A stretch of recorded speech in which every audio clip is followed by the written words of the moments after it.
didn't speculate on what future innovations could be. So essentially it represents what we believe is achievable to any extent here and now, and recognising that innovation in science may well take us a lot further than where we've identified, but that's where we currently stand today. Then we considered other options to get to the lower figure, given that the farm systems change gets us to about a low 6 milligrams, and that's still some way off 2.4. So we considered, and I guess I used the word speculated, that a district-wide MAR approach could be implemented, and I hasten to add that is something that is speculative. It's untested. There's a whole lot of questions around that, but theoretically it could be possible, and so we considered that as part of the equation. That got us to a certain point, and then we considered what our land use change options might look like. And we considered a range of alternatives and ended up addressing or modelling putting in forestry. And it's important to emphasise the fact that we don't necessarily consider that that's the best approach or that that's an appropriate land use change for Mid-Canterbury, but it actually just gives us something to calculate some figures around. And we know that there are problems with growing trees, with wind and fire risk and a whole bunch of other things. But we have done that on the plains in the past, and we could model the figures on that. When we looked at other alternative systems, then we had less confidence around the quality of the calculations that we thought we could build around that. So we ended up running with the forestry option. We also didn't... the legislation provides no direction on the time frame. There's a vague concept, if you like, around a generation. And so we assumed that the changes are implemented almost immediately to give us a current impact. But we also recognise that in reality, it's maybe a 30 or 40 year time frame that we're looking at. And so as you can see, there are some challenges with actually putting some tight data around this approach. So after the draft report was presented to the council here in a workshop, we presented it and supplied it to AEC, and they provided comment on that as well. So we got a formal response back from them, and then subsequently met with them after that formal response, and we discussed the issues that they raised in relation to the report, and some of them were I guess challenging the quality of work, and some of them were clarification. In fact, a lot of them were clarification. And so the report that now is included in the papers includes additional comments or the feedback that we received from Aotearoa. And primarily it's about, it's provided greater clarity around the purpose of the report. In other words, for council to seek clarification or better understanding of what it'll mean to get to 2.4. We've been more explicit around the role that or the approach we've taken with using trees in our modelling, and so there's some extra comments and lines in the report that emphasise the fact that we don't see it necessarily as the right choice, but it's something that we can put data around. We had a very good and constructive discussion around the direction of travel, and fundamentally we're actually going the same way, thinking the same way as Aotearoa. And so they were very appreciative of being involved in this process at the early stages, and it signalled to us the importance of engaging with Aotearoa early, and as we move through all the different projects, we make sure that we're keeping them informed and also taking feedback and integrating their learning and their perspective into the design and development of our projects. They also highlighted the need to have some research, for example, around the ecological value and ecological benefit of a lower nitrate level, which is quite valid. And so the report actually identifies several areas of research which would be beneficial to improve a deeper understanding of what achieving a 2.4 would mean. So the discussion was very constructive, and so as I've said in my report, that we believe that Aotearoa are broadly supportive of what's been written. Don't necessarily like it, like a lot of people won't necessarily like it from the numbers and what it actually says, but broadly speaking, they are comfortable. So we've quantified the impacts at around $409 million in the report, leading to a loss of about 1,735 jobs. So quite significant. And really what the report says is actually this is the risk to the district. And there's a great number of unknowns, and we've modelled as best we can what we think that would look like. But if you step back and actually look at it on a higher view, on a higher level, it's a large number and significant number of job losses, but it's also a bold target. And so it's not surprising that actually we'll all have to work very, very hard to achieve these regulations. And so the key message I think that sits within it, or there's two key messages that sits within it, is that our current farm systems won't get us there. That's the fundamental message, I think. Where we stand, we can get roughly halfway there with our current science, our current technology, and we're going to have to think very, very carefully about how we and smartly about how we actually move forward beyond that 6 milligram level. And so then that leads on to the next point, which is I don't think we should be trying to do this ourselves independently, but actually collectively as a community, we need to work on this, and we need to be drawing on the resources of government and other parties to journey with us on this process, because it's going to be very difficult for everybody involved. And it's not something that one individual farmer or party in isolation can achieve themselves. I think that's all in terms of a summary. I'm open to questions. Thank you, Richard. And the report is what it is. We sort of knew what the response would be, what the report would detail after the 6.9 report that you did, and it's reality is probably never going to happen, but at least we've put a stake in the ground and said if it had to happen, this is what would happen. So very good report. We've got a generation to sort out the 2.4 milligrams in our low lying streams. So there's time will be on our side, and it'll hinge back to what comes out of Environment Canterbury regarding the regional plan, which they're having to rewrite because of it. But a good report to feed into that. I've got questions now or comments. Councillor Lovett. I was just going to ask, this 2.4 was based on one minister's aspirations, and it was put into policy. Is there a report out here how he got to that figure? Of all the wells right through the top of the catchments and that being tested, is that all the evidence there to justify the 2.5 which he came out and stated? Because I'd like to see it, if it's only just a remark, I think it's really quite dangerous. Councillor Lovett, the scope of the report was just to look at what it would take to achieve that 2.4. We made no attempt to try and understand whether it was an appropriate level. That's a freshwater ecology piece of work that's well beyond my capability. But it's certainly a conversation that's worth having. But in terms of the purpose of this report, it was purely about what would it take to get there. The 2.4 was set by, it's a legislation, it's set, it's not just for Mid-Canterbury, it's for the country. And with talks we've had with Minister of the Environment, he has no will to change it. There's no will to change it. But can we see the evidence how they arrived at that 2.5? That's 2. What I'd like to know. 2. Is it based on science? Is it based on their feelings? Where's the evidence? Hearing from the Minister, they was wanting 1. So 2.4 was a compromise. We'll go to Hamish, and Angus, if you just put your light on, then we'll come to you.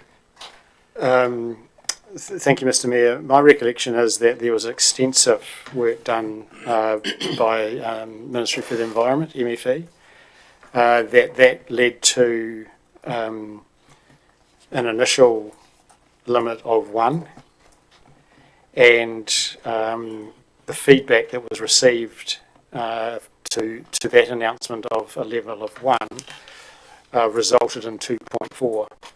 So there was quite some process that arrived at 2.4, all of which I'm sure will be on the MFE website.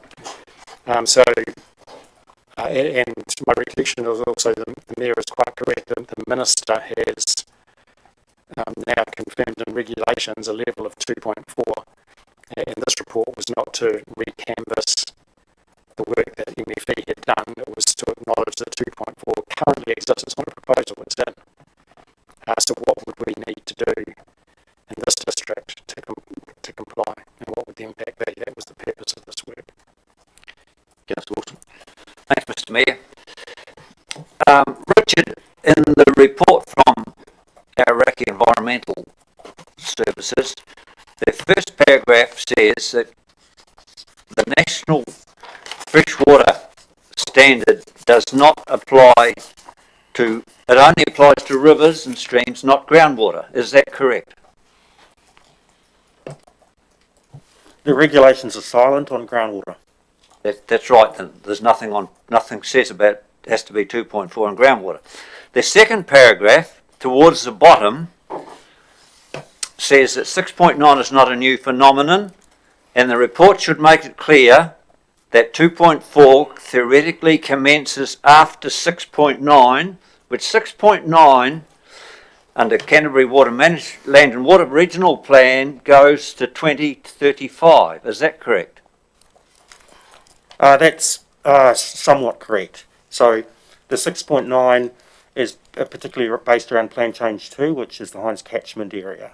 So when we considered the first report, we accounted for the commitment that farmers had already made to achieving that 6.9 as a sunk cost. In this report, we considered the whole district starting at 11.5 because there's other obligations that are now in place that we need to model if we introduce those. For example, irrigation companies and their sinking nitrate lid, if you like, 30% reduction by 2035 for some of those consents. So we felt that if we tried to integrate all of those changes that have been developed over the last 3, 4, 5 years, then actually it would be very, very difficult to calculate a figure that's credible. So we've taken the basis that all farms will be on good management practice, which is 11.5, and then calculated what it would take to get to 2.4. With supplementary, are we not jumping the gun in that the Canterbury Land and Water Plan says 6.9 by 2035? Should we not be lobbying ECAN, pointing out the 2.4 starts after 2035, rather than playing wolf before the chicken's actually here? I think we're jumping the gun.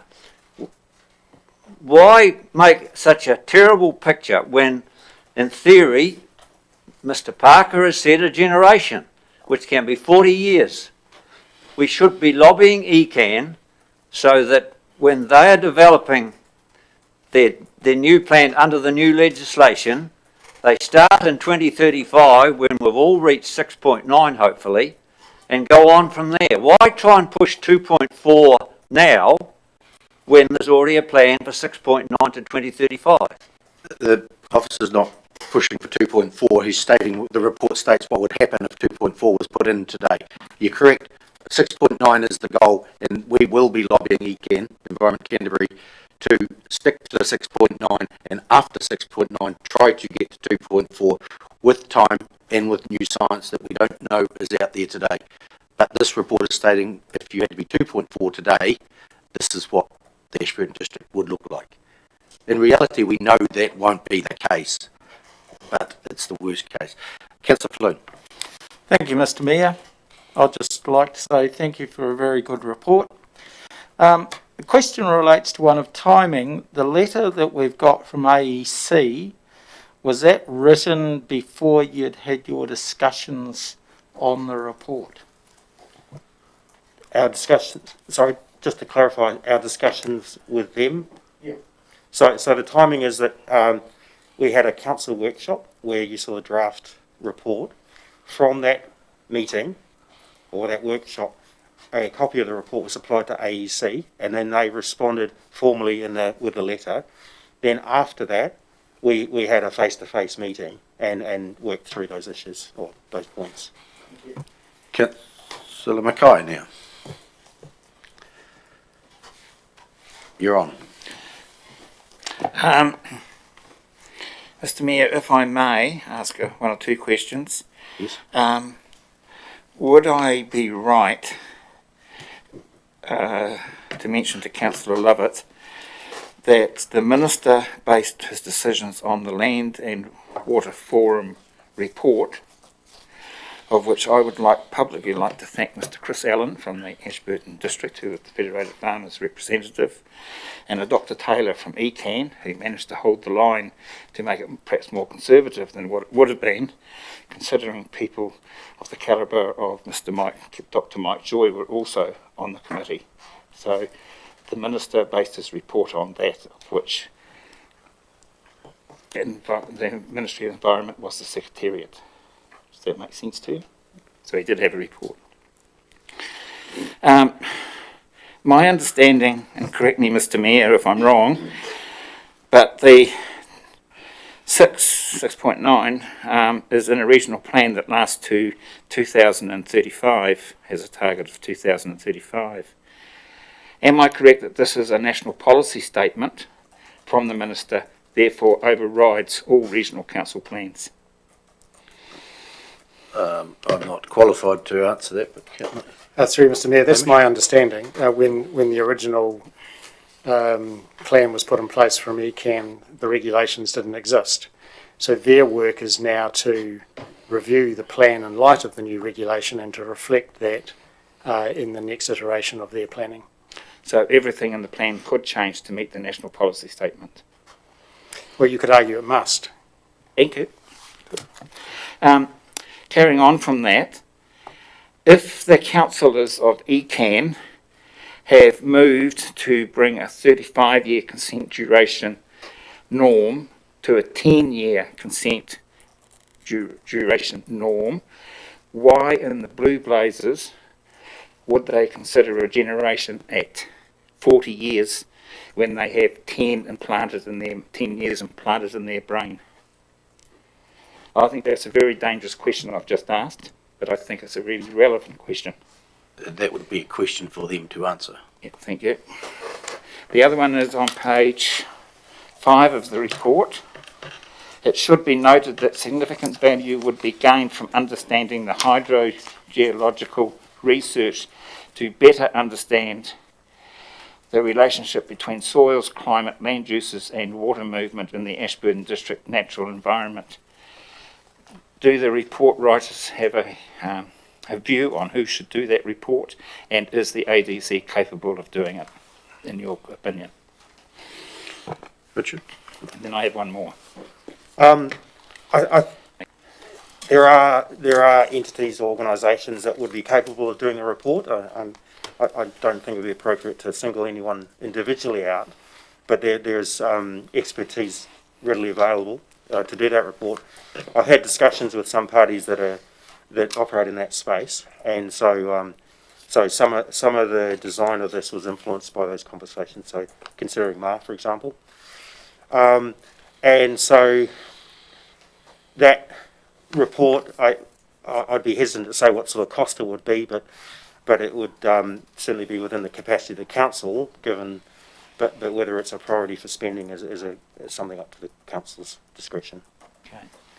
And in the report 4.12, the last paragraph, we did not include a revision of land use to dry land sheep, cattle and cropping, as the preliminary assessments indicated this would result in a higher concentration of N in drainage than irrigated land use. Are you sticking by that paragraph? That's correct, yes. So the general view is that part of the issue was that we weren't monitoring freshwater nitrate levels back when there was predominantly dryland land use. But my understanding is the work that's been done subsequently, it indicates that a dryland scenario is not necessarily a better environmental footprint than irrigation. So, in the report writer's opinion, did this district do the right thing by irrigating as much land as it could to try and manage fully nitrates as they knew the situation was back a few years ago when they started to irrigate the whole of the district.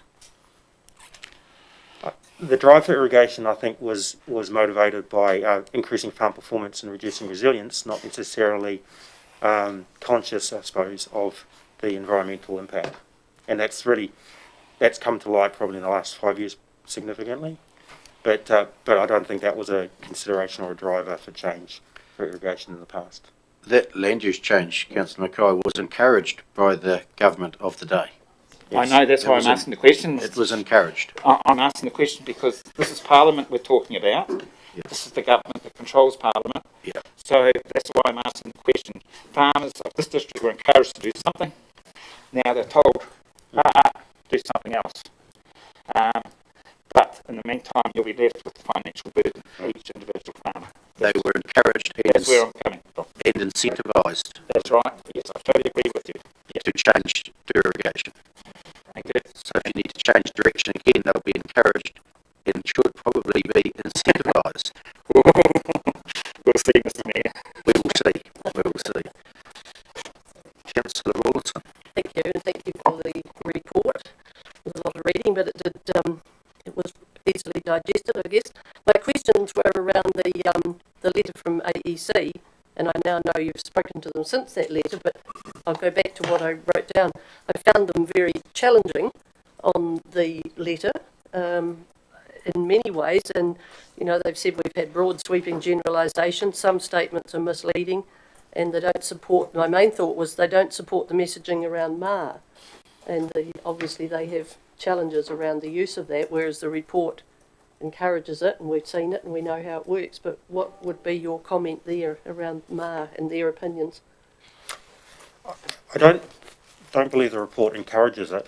Encourages the use of MAR. It speculates around what that would look like and what the implications are, and goes to great lengths to emphasise that it's uncertain, unclear, and possibly not feasible. So, had that work been done, then perhaps the report might suggest that, or might not. So just for clarification, so Arawhenua are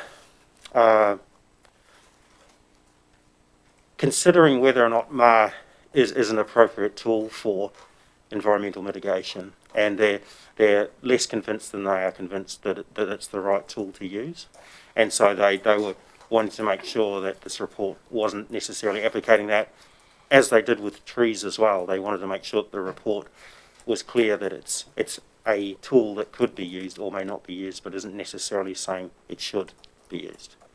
So in terms of the other comments by Arawhenua around, I think they used the word scaremongering a number of times, and so we had that discussion around what the data is telling us, and so some of the phrasing was just changed slightly to emphasise the fact that we're trying to understand what it would mean to get to 2.4, and the numbers help inform some of our thinking, and the numbers are the numbers, and so you can challenge the assumptions that we derive the numbers from, but the numbers as they are, as we're approached, are the numbers.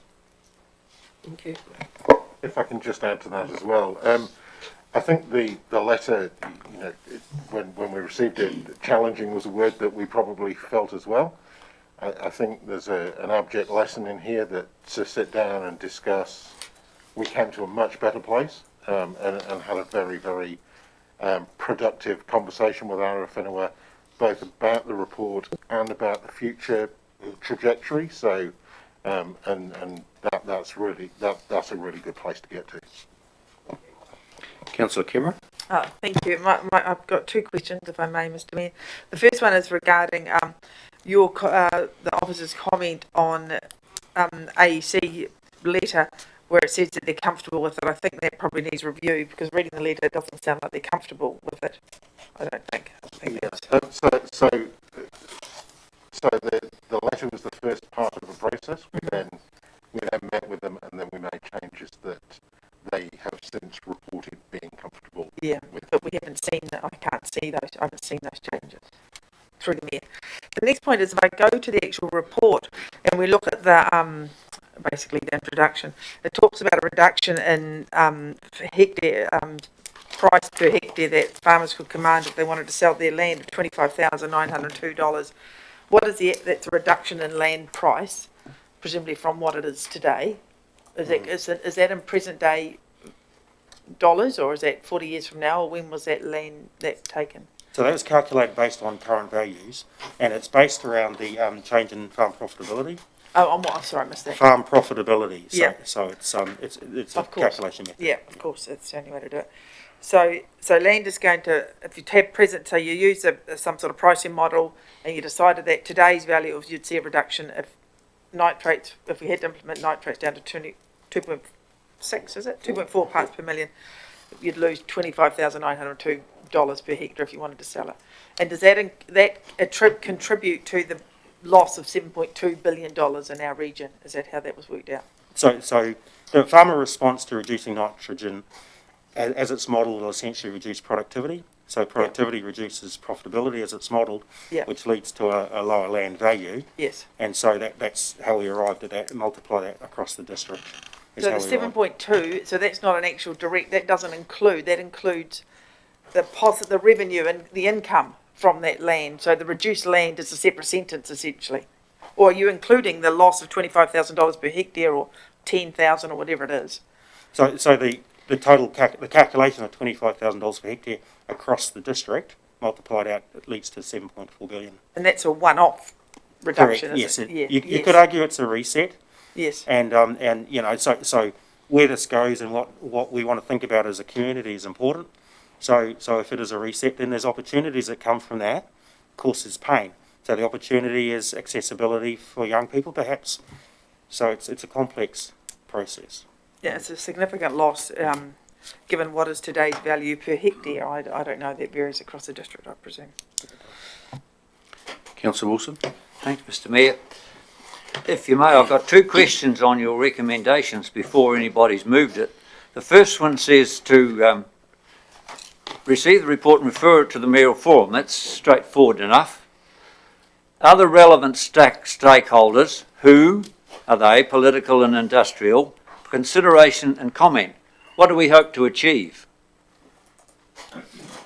So we've done a stakeholder analysis on who it would be valuable and useful to engage directly with, as opposed to receiving this through an email. And so at a local level, for example, we think there'd be value in actually engaging directly with farmers in some sort of farm workshop and forum.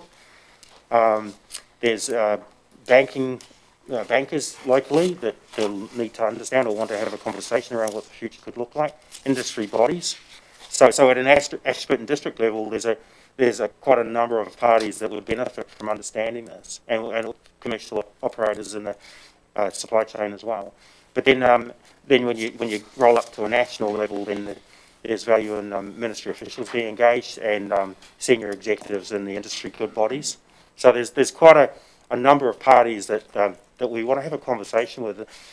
And I think the important thing is that the report, when it stands alone, has some quite startling figures, but the real value sits when actually you can talk it over and talk through it with people, because that's where people start to understand the challenge, but actually maybe how we work through. And I think that conversation, the dialogue, like we had with AEC, I think is a really important part of the socialisation of this report. So it's not just a slam in the face, but it's actually a starting point for a different conversation around how do we move forward.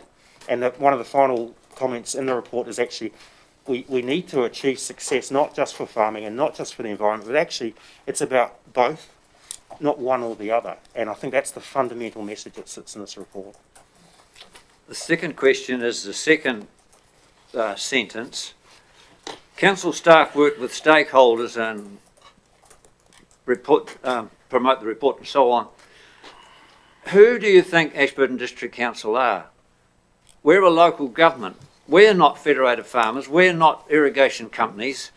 Are we going to go out and tell farmers how to suck eggs, are we? I mean, we're a council. We're not a local farming organisation. Are we going to go and tell accountants, district council officers are going to rock up and say to you accountants, you don't know what you're talking about, you know. You don't understand.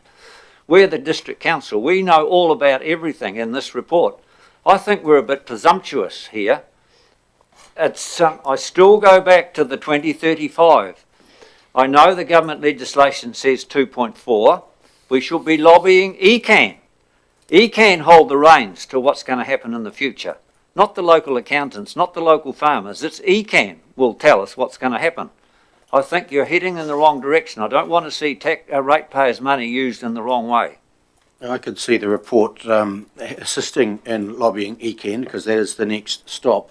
And if the accountants and the lawyers and whatever all read this report, get the outcomes that we've seen in it, and then lobby ECAN as well. I see it a partnership with them. But Hamish. Thank you, Mr. Mayor. Council asked for this report. They asked for the economic implications of the new regulations, and that's what Richard has done. And the report is now in the public realm by dint of this meeting, essentially. And so there are many stakeholders who will now be quite rightly aware of this work. And our view is that we should now work with all of them to help them understand the report, understand what it was trying to say and what it didn't say, clarify the detail and the assumptions so that in fact there's greater understanding. And it won't be the council saying, listen here, we know best and we're now preaching to you, anything else you've ever heard is wrong.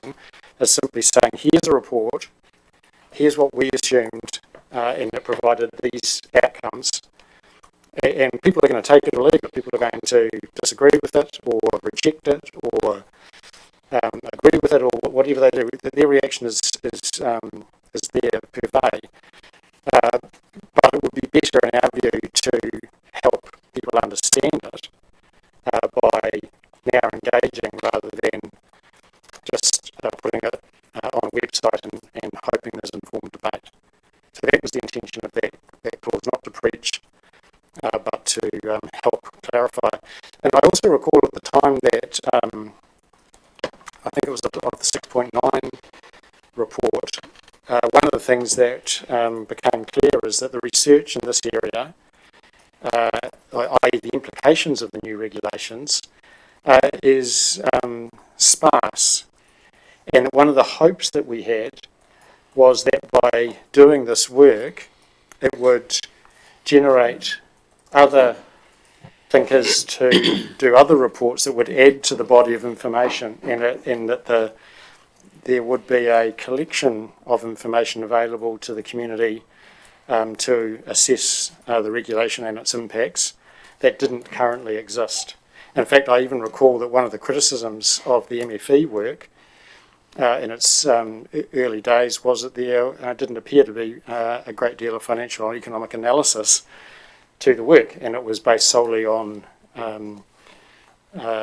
environmental type considerations. So we're just trying to add to the body of knowledge because, as Richard says, the solution to such dramatic change is in the hands of everybody, not one or two. And on Thursday night, the Rural Support Trust are releasing the social impact report, which is another arm of it. So they'll all come together. If someone was wanting to do the environmental report on it, they would be more than welcome to as well. Councillor Mackay. Mr Mayor, if I can, thank the Chief Executive for his remarks that he just made, which I think were pertinent. But I also note, like Councillor Wilson, in that number 2 of the recommendation that Council directs Council staff to work with stakeholders and promote. Then, unfortunately, I go down to page 20, and I note that under financial implications there are, I quote, there are no financial implications arising from the receipt of this report. That's question A. And question B is level of engagement selected. 1, inform one-way communication. I would sincerely hope, Mr Mayor and councillors, that the people that see and read and wish to comment on this report feel absolutely free to comment to us. So it's just not one way, please. I really hated that remark being there. I assume it's not a formal way of reporting back to us, but casually, yes, there would feedback. Councillor Lethal. Thank you, Mr Mayor. I lean a wee bit towards Councillor Wilson's remarks and a wee bit towards Councillor Mackay's point of view. Please refresh my memory if you could. Point of order is? I'll withdraw that comment then. Thank you.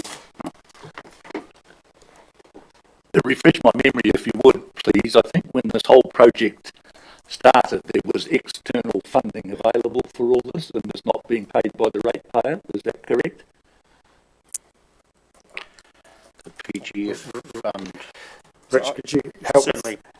So the role of Agriculture Portfolio Advisor is PGF funded, so it's externally funded. Yes. So the first nitrate report was essentially desktop analysis undertaken by that role.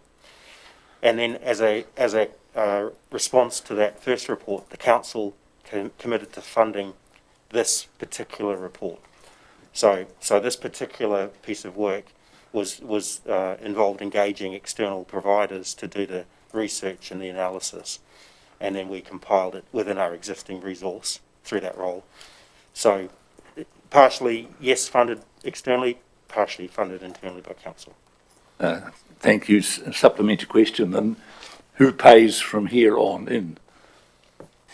If I could perhaps answer that, in terms of the recommendations, which is to work with stakeholders to understand the report, that is within our current resource, so that doesn't require additional funding, and as Richard says, his role is supported by the PGF.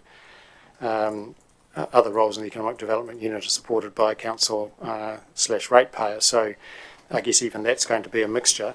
If there is further work to be done, and we've already had reference to the hydrological survey adding value if someone was to do it, if council had in mind to be the one to instruct that, then funding would have to be resolved at the time of seeking that report to be done. Thank you, Mr Chief Executive. So I revert back to, I lean towards Councillor Wilson's point of view. I'm wondering whether we are, as a local government, getting slightly outside our terms of reference, for the want of a better word, and going into fields when we're starting to perhaps offer information and advice to others when we don't have the expertise to do it. Yeah, Rick, Sorry, Simon. if I can just clarify, we're not attempting to provide advice to farmers, to lead bodies. We are merely brokering the discussion between them for the benefit of our region. So the report paints quite a stark picture for getting it wrong.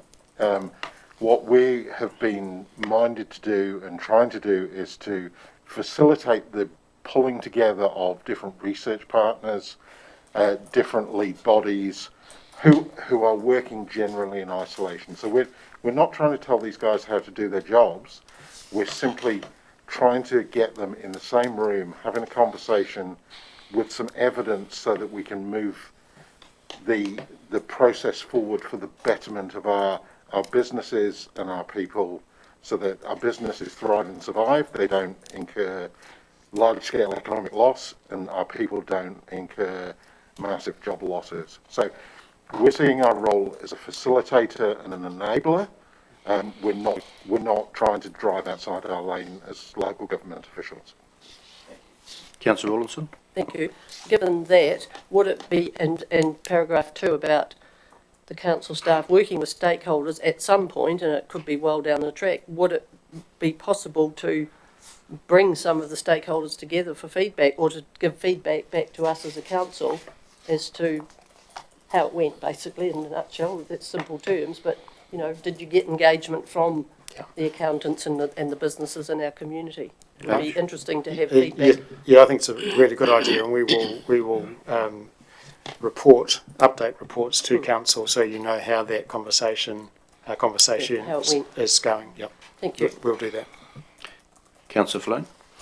Thank you, Mr Mayor. It seems to me that the discussion has moved from questions to the recommendation, so in order to formalise it, I will formally move that the recommendation. Take a second. Councillor Brown, second. Yes, I do. Open for discussion. Councillor Brown? Yeah, I'd like to thank Richard for the report. And my way of thinking is that I'm local government, but I'm looking for the future. Not only the first 10 years, we've got children, grandchildren, etc., etc. So my view is quite a bit longer than the 10 years some people talked about, and your report does that. So I thank you for that. Any further speakers for or against the motion? Councillor Mackay? Mr Mayor, my view is that we should support this recommendation. I'm most grateful that the report has been done because it shows the danger of what another local government organisation could foist upon us. And also in my experience, this is I think the first time that the Ashburton District Council, in my knowledge, and I could be corrected, has actually proactively got in front of the discussion in Canterbury on such an important issue. And I think that goes back to your leadership, Mr Mayor, if I may just got you up for a split second, that we are in front of the ball. We are there suggesting to Environment Canterbury, the Regional Council, what could be done, what can be done to alleviate, to make it palatable, because New Zealand as a country is heading down to be one environmental friendly state instead of maybe producing the money it requires to look after its people in a healthy way. And I'm getting a bit older. I'm actually hoping that I'm not around when those two collide, because there could be deaths from poverty in our country, and I do not want to see that. If this report does go as far as what it could do, I actually feel sorry for the people that work in the service industry of the Ashburton district, because they are the ones that will most likely be without the job first because of the decrease in farm spending coming into the town of Ashburton. And that really, really scares me, Mr Mayor. So, councillors, my view is that we should unanimously pass this receiving of this report. Thank you. Councillor Lovett, for or against? I'm speaking for it because I think it's a good statement in time, and it's looking at the future. Like if this government keep going down this track, how this district's going to end up. And I think it's good that we've done it. It's going to create good discussion and hopefully some pushbacks. And we need some evidence, someone to do the surveys and the evidence to back this figure up and going in the future. So yeah, it's a good report. Councillor McMillan? Thank you. I support the recommendation as well. And as the Mayor mentioned, there's the Central Freshwater Social Impact Report being presented to the public tomorrow night, I think. It would be really great if this report could be sort of presented in maybe a similar way to the community as well. Thank you. Just make a comment. I think the report is a very good report. We asked for it, and it's been delivered. It's a worst case scenario, which is okay. We can now use it and others to lobby Environment Canterbury, so when they write their regional plan, they can take the workings of that report into account. And the 2.4 at the moment is not going to go away. We need to try and achieve it. We need science and we need time to achieve it. So the report shows us what would happen if we do nothing today. It is our role as council. We have an economic development arm in council, which the gentlemen are part of. And if we hadn't had that, this would have been the role of Growment Canterbury to do. So we brought that in-house, so I see it fits in with council. But they've done their job now. and it is to explain the report to whoever is interested. So, right of reply, Councillor Flynn. Thank you, Mr Mayor, and I couldn't agree more with your comments. All I'd say is we need to get this report out of this room as quickly as possible and put it under the stare of the public out there, many of whom will have many more skills than what we can ever achieve here. I'm going to put the motion. I'm in favour. All in favour, please say aye. Aye. Against? Carried. Thank you. So we'll move on to item number 5, page 10, Resilient Business Program Update. And this probably feeds quite nicely after the report we've just seen. So, Richard. So the resilient business concept started about a year ago with the release of the new freshwater regulations, but also the emergence of a whole bunch of other compliance and regulatory challenges for farmers. And so over the past year we've been working with a working group of local farmers, industry organisations and entities that are active in our community to try and understand what would it mean for farms to be positioned resiliently, more resilient, moving into the future, given these challenges that are emerging from all over the place. And so the paper that you've got in front of you is a reflection of the thinking and the conceptual development of what was originally an idea. And so fundamentally, that project is about supporting a vibrant and progressive agriculture industry that delivers on the environmental expectations and also is positioning itself to meet some of the changing climate challenges that we're starting to see emerging. So we see the council in this role as a broker, as a facilitator, and what's emerged quite clearly over the last year is that there is a market failure in this space. There is a gap for the honest broker, so someone who has visibility of the best interests of the community to help broker those conversations, just as we mentioned in the previous conversation. And so this project or this program is proposed to empower farmers. It's not about telling them what to do. It's not about trying to provide solutions for them, but it's actually about creating an environment and knowledge and the skills that they can source themselves to actually solve their own problems and build that resilience themselves through opportunities that they see emerging. So the program is about working with existing organisations and helping align, helping get all the ducks in a row to maximise the effectiveness of the spend, the financial investment, but also the effort that goes into helping farmers improve their own businesses. So you will have had in the issue sheet an update about a small project called Supporting Land Use Adaption for Climate Change Future, and that's been approved by Ag Research, which is essentially the research part of this wider project, but it stands alone as a research piece of work in its own right. And so that project's just in the contracting phase at the moment, and it's going to give us the ability to design and refine the approach for how we move forward into that resilient business project program. And that's on a 1 year or a 9 month time frame. So about a year from now, we expect that if the resilient business project program gets traction, then we'll be starting to look at contracting if that's the outcome that we manage to achieve. So what we see through this approach is it's somewhat complex because we're talking about securing funding from central government, but also a handful of local entities and local organisations that have a vested interest in the success and prosperity and effectiveness of our agricultural industry. So we need to have joint conversations with potential contributors locally, regionally, and then also nationally at the same time. So hence why we brought this to the table, so you're aware of what we're trying to achieve and understand that that this is quite a journey that we're going on, but once we have a large group of stakeholders working collaboratively around a table looking to take our industry forward in this area, then we'll have a pretty powerful machine.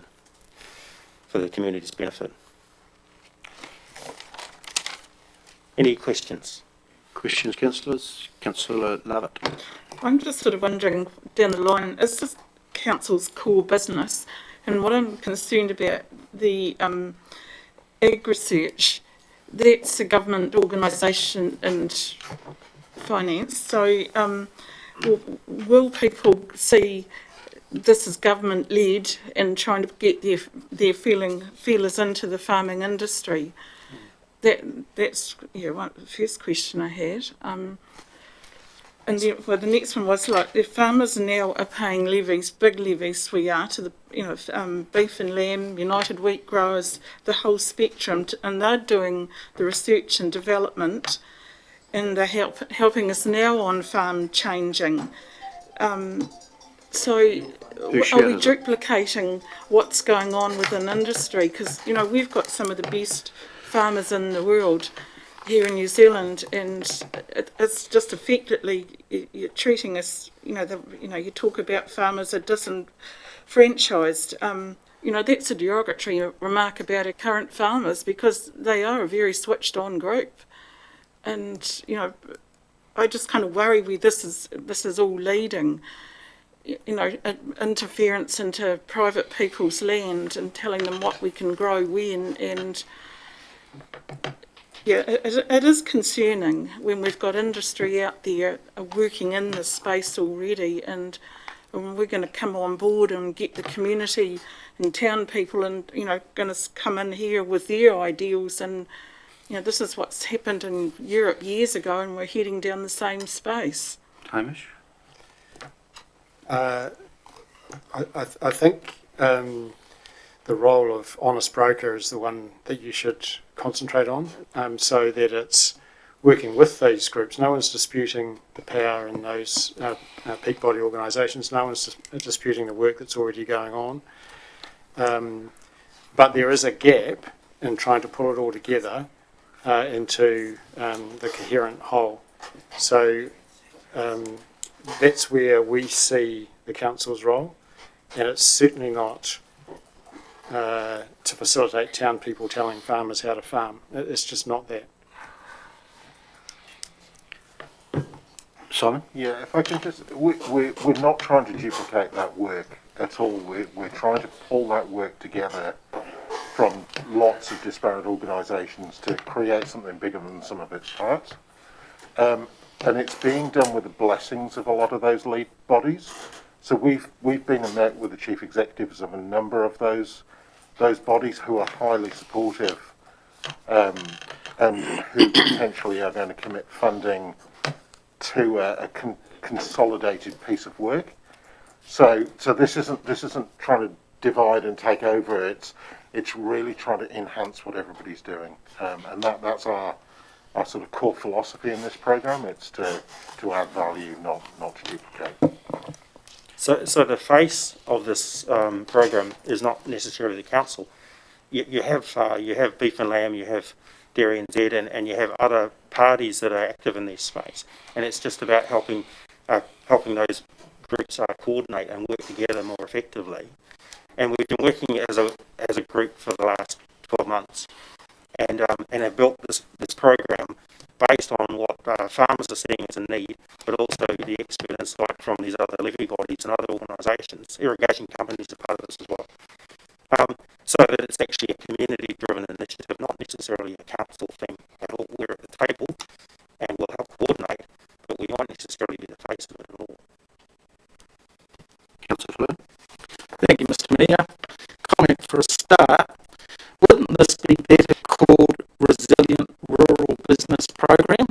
Just having the general term business incorporates all business, and there's many businesses in this town operate and don't give a stuff what happens outside the town boundaries type of thing. So I think it would be better called Resilient Rural Business Program. When it comes to funding, basically clauses 33 to 35, you say ADC's involvement, which to me seems to be mainly administration, so there would be no further financial involvement of ADC apart from administrative help. I can't say for sure that that necessarily would be the case. So if you think of a co-funding environment, then there would be an expectation that that people contribute in some shape or form, in some shape or way, and then the government would assess what that contribution is and may or may not be satisfied with that as a co-funding environment. So if the council comes to the table and brings nothing to the table in terms of resource, that actually may not be acceptable to the other parties. However, some of that administrative support will be classified as in-kind support, so that there may be what we've done to date is we've leveraged the funding we've got to achieve a lot more, and that's really our approach into the future, is to, for every dollar that we've got, is to leverage more dollars to help the community. Hamish? And through Mr Mayor, the allocator of resource is the council.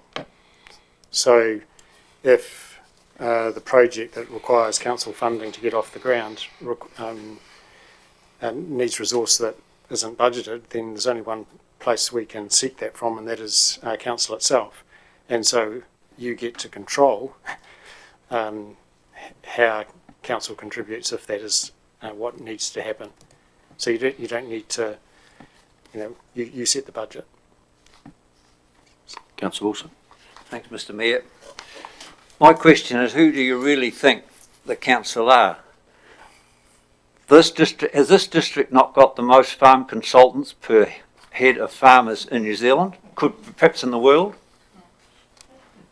That's that a question. It would be high. It's high. Is it not the most farm consultant per farmer in New Zealand? I don't know.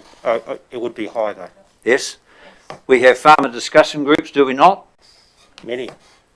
Do we not have squash club nights, things like social things where farmers discuss things among themselves and we pick on the best brains? Yes. Was I not a farmer 50 years? And farmers they change. If it used to be sheep and lamb and bit of crop, dairying came along, farmers could see an opportunity. They were encouraged to do that by government policy. Farmers are not stupid. Don't farmers follow where the revenue and the best for their environment? The soils are so much better than they were 20, 30, 40 years ago. Farmers at border dikes, did they not have border dikes? What forced them, what made farmers change to irrigators? Finance? Did ECAN legislate it? No. Don't farmers change? You say in here that we've got to be more diverse. The council are going to oversee this thing and resilient, and they're going to be more sustainable. Farmers, do you not agree that farmers are smart enough in this county to know what's best for their land, for their environment, and for their income? And who is a district council to tell them what to do? I'm not sure if there's an answer in that last question. Try if you wish, but if you haven't got an answer, then there isn't one.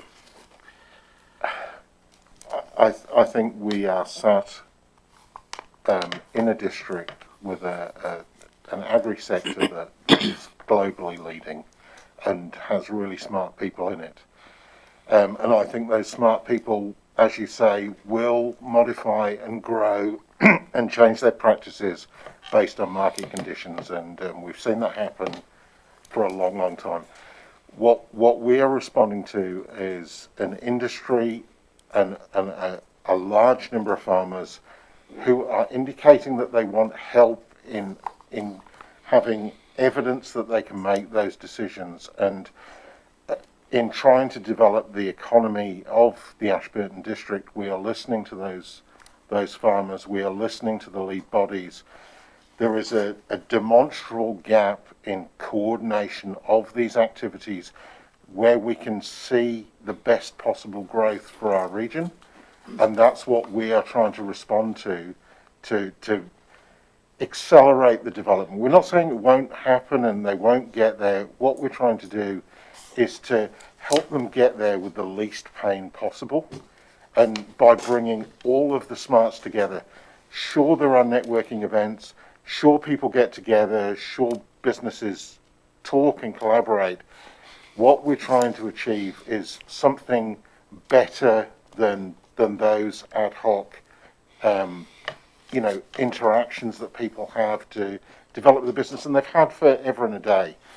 We really see an opportunity and an ability to grow the mid-Canterbury economy like, it hasn't seen before. Building on those smart people, building on all of that knowledge, and by better bringing it together and sharing it. That's what we're trying to do. Supplementary question, how many farmers have come to the District Council asking for support to be sustainable or financially viable, etc., etc.? There's probably been none that have done that. Why are you saying the District Council is there to advise farmers how to be more sustainable? Our economic development arm of the council, that is their role for rural and urban. This is part of the rural economic development, as I see it. Councillor Latham. Thank you, Mr Mayor. I would hate councillors to hear something I'm not saying, and I do not, for 1 minute, disagree with the worthiness of the intent, but I lean again towards Councillor Wilson's point of view, and particularly go back to number 33, where program operational and administrative support will be provided by ATC, who will hold the program contracts and administer the program funds. Now, how much time is that going to take? I notice further in the report there is external funding, but I feel as a council we may be stepping into an area which is not our core business. And I don't have all the answers. I'll be the first one to concede that.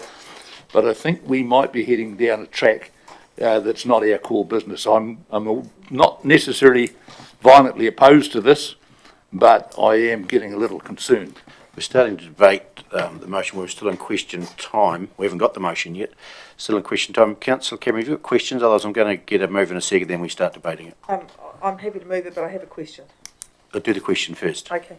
I'm looking at the financial implications through the chair. The first one is it's going to be presented to the Sustainable Farming Futures Fund to try and get sort of the bulk of the dollars. What's the likelihood of that in your experience being successful? So based on the conversations we've had so far, there's strong interest in the concept. So as I say, it's a long iterative process. So, yes. So typically, if we get inside the door, then the conversation is actually what do we need to do to fine tune for it to be successful. So it's not such a binary process.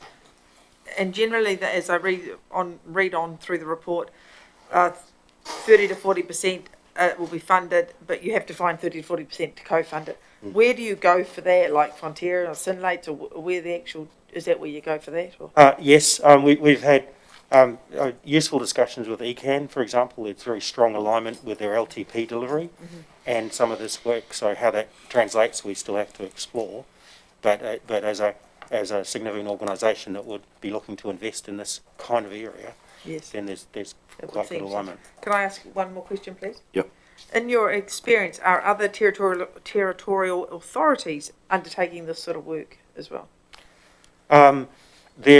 We're leading on this, but there's strong interest from other territories in terms of how this is playing out. So, and presumably they can leverage then on your findings, and you're sharing that with your other economic development. a critical part of this is an evaluation process, so that'll identify the learning opportunities and the way it can be translated to other areas. Okay. So that's quite crucial. I'm quite happy, Mr Mayor, if it's appropriate to receive move the recommendation that we receive the Resilient Business Program update report. Moved Councillor Cameron. Have a second up. Councillor Rawlinson. Speakers for or against the motion. Councillor Lovett. I won't be supporting this motion because I think where it's going to lead to down the line, there's a whole lot of decisions going to come back and farmers are going to be told which direction they're going, what they can grow and can't grow. And I look at this desktop analysis on climate change. Us as farmers, we work with the climate all the time and we adapt our crops and we grow crops on it for a world stage. And we're contracted and we only grow what we can sell overseas. And stuff, you know, I don't agree. Council should be in this space because at the end of the day, we'll only be the whipping boy. And you look at industry, they're all have got innovation and ideas and working with their farmers. And you say they don't work together, but they probably won't because they don't want to tell all their trade secrets. And I've been asked, you know, why is council going in this direction? It's not our core business. So I won't be supporting the motion at all. Councillor Mackay, for or against? I'm for, but I'm really intrigued, and if Councillor Wilson gets the opportunity to speak, I'd like to know which paragraph he refers to when he says that council is going to advise farmers, because I struggle to see it, and I've just read it 3 times quickly and I still can't see the words, but maybe Councillor Wilson will inform me. Mr Mayor, there was, councillors, there was a suggestion that receives the rural business program, not the resilience business program. I'm in favour of the resilience program because I look at it this way. We're all part of a team. The farmers, they actually farm the land and are price takers and look for the best markets.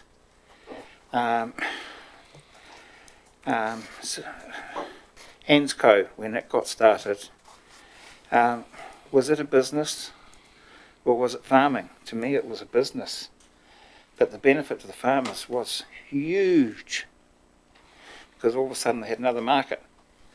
When they opened their beef feedlot, was that a business or was that farming? To me it was a business. That was huge impact. Of course, in those days we were mostly dry land, tipping or even nitrogen and nutrients into the ground, but we got irrigation, we solved that, and now we've got to find somewhere else. If we are going to advise farmers as a council, Mr Mayor, my strong suggestion is that we tell them not to grow trees, because we're in the tree business, and we saw some photographs last few weeks of what the Canterbury winds do to the trees, and I'd hate any farmer to invest in trees like that. Shelter belts? Yes. I'm actually in favour that it stays a resilient business program because the farmers are so reliant on the businesses, as a district we're so reliant on the jobs that fill those businesses, and to me it's all about jobs. And when you look in from the outside, Mr Mayor, as I did once representing this district, legislation can play a big part in it.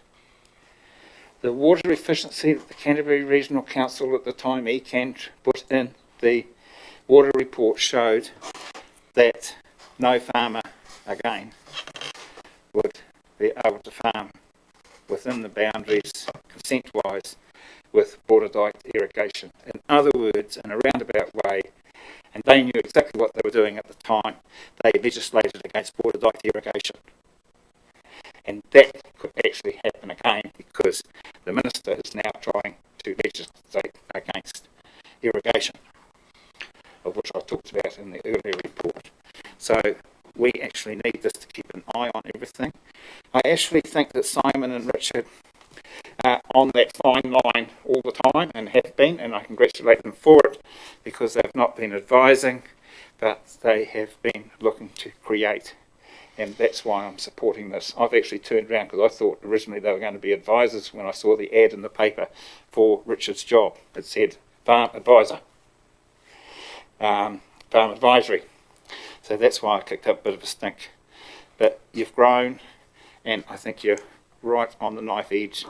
You're on the cusp, and you're in between, and that's a good place to be for this council. I support it. Councillor Wilson? Thanks, Mr Mayor. I'm opposed. It says the Resilient Business Program to develop the district's economy to be more diverse, resilient and sustainable, and to tell farmers to offer improvements to create a tested and well-proven model to support land use change. Who the hell do we think we are? This district has prided itself on the diversity of farming. I was at a meeting last night and the local farm was talking about milking sheep. I mean, if sheep milking proves to be a winner, you'll see cows disappear and sheep come. we've got Bahul with cropping, we've got every possible small seeds, every sort of farming, carrots in the world in this district. Who is the district council to go out and say, this should be done, that should be done? Farmers are smarter than we'll ever be. They'll grow what's for their land, their environment, their climate and their bank balance. And I'm totally opposed to trying to do this. We leave it to farm consultants and those that know what they're talking about. Councillor Rawlinson. Thank you. I take a slightly different line of approach. I think we shouldn't be afraid of the unknown. I think that's what we're all stepping into. We're stepping into such fast-moving, turbulent times. We do have to adapt in some way. I mean, I've been a farmer too for most of my life, so I do understand. But I look at this as not us telling the council, not telling the farmers how to farm.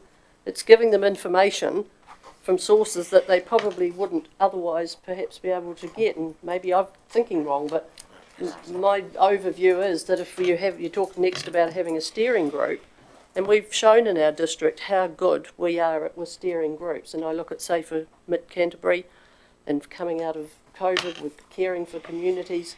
I know they're not farming, but we do steering groups quite well. And I think if you can bring the top people of all of those groups together, and it's really information sharing and learning, that's why I support the program. I've had my reservations at times, but I think if you look at it in that light, I'm quite happy with it.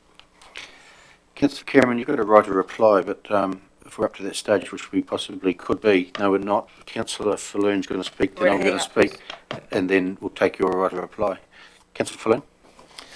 Thank you. When I first got here, I thought, yep, that's not a bad recommendation. I can support that. And then I thought, no, I'll sit on the fence on this one and won't fight either way. Then after a good couple of powerful speakers and basically agreeing with them that farmers are the best judges of their own futures, they have the best advisors that money can buy. They also have very powerful organisations which are representing them, such as Beef and Lamb, Dairy New Zealand, plus the likes of Fonterra and Synlait, that I would have to vote against it. I'll speak to the motion, then we'll go to Councillor Latham. Do you want me to hang up then? Yeah. Again? Well, you get the right to reply. You don't get to speak because you move of the recommendation. You get to speak at the start and then at the end. So, the 2.4 report we've just had, it changes everything. We need change. We're going to have to get change if we want to achieve that report in the generation that we'll be given. I'm sure we'll be given it. This group will come up with opportunities and ideas. Farmers have got their head down, the bum up, and they're working hard. When they sit on the tractor, they think of all the opportunities and ideas. And then they go to their squash clubs or their golf clubs or their meetings and they discuss those ideas. And then they want one person up there to take that idea and do something with it because they're too busy to do it. And I see these gentlemen as taking the idea and evolving it. Farmers are innovative. They will change when needed. If they go to milking sheep, and it's probably a high possibility that people milk sheep or milk goats, the farmers can do that. They can build their little milking sheds and milk the sheep, but they need a factory. Who's going to build the factory? The farmer's not.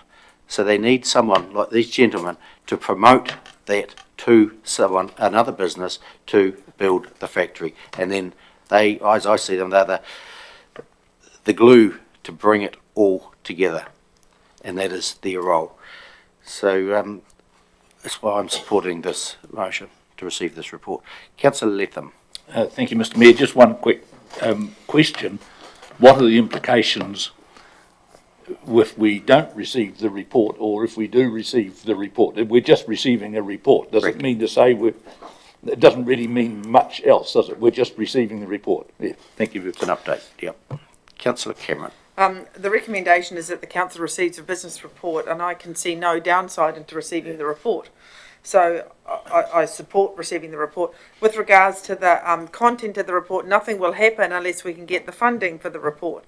I don't think there's any binding legislation incumbent in accepting the report.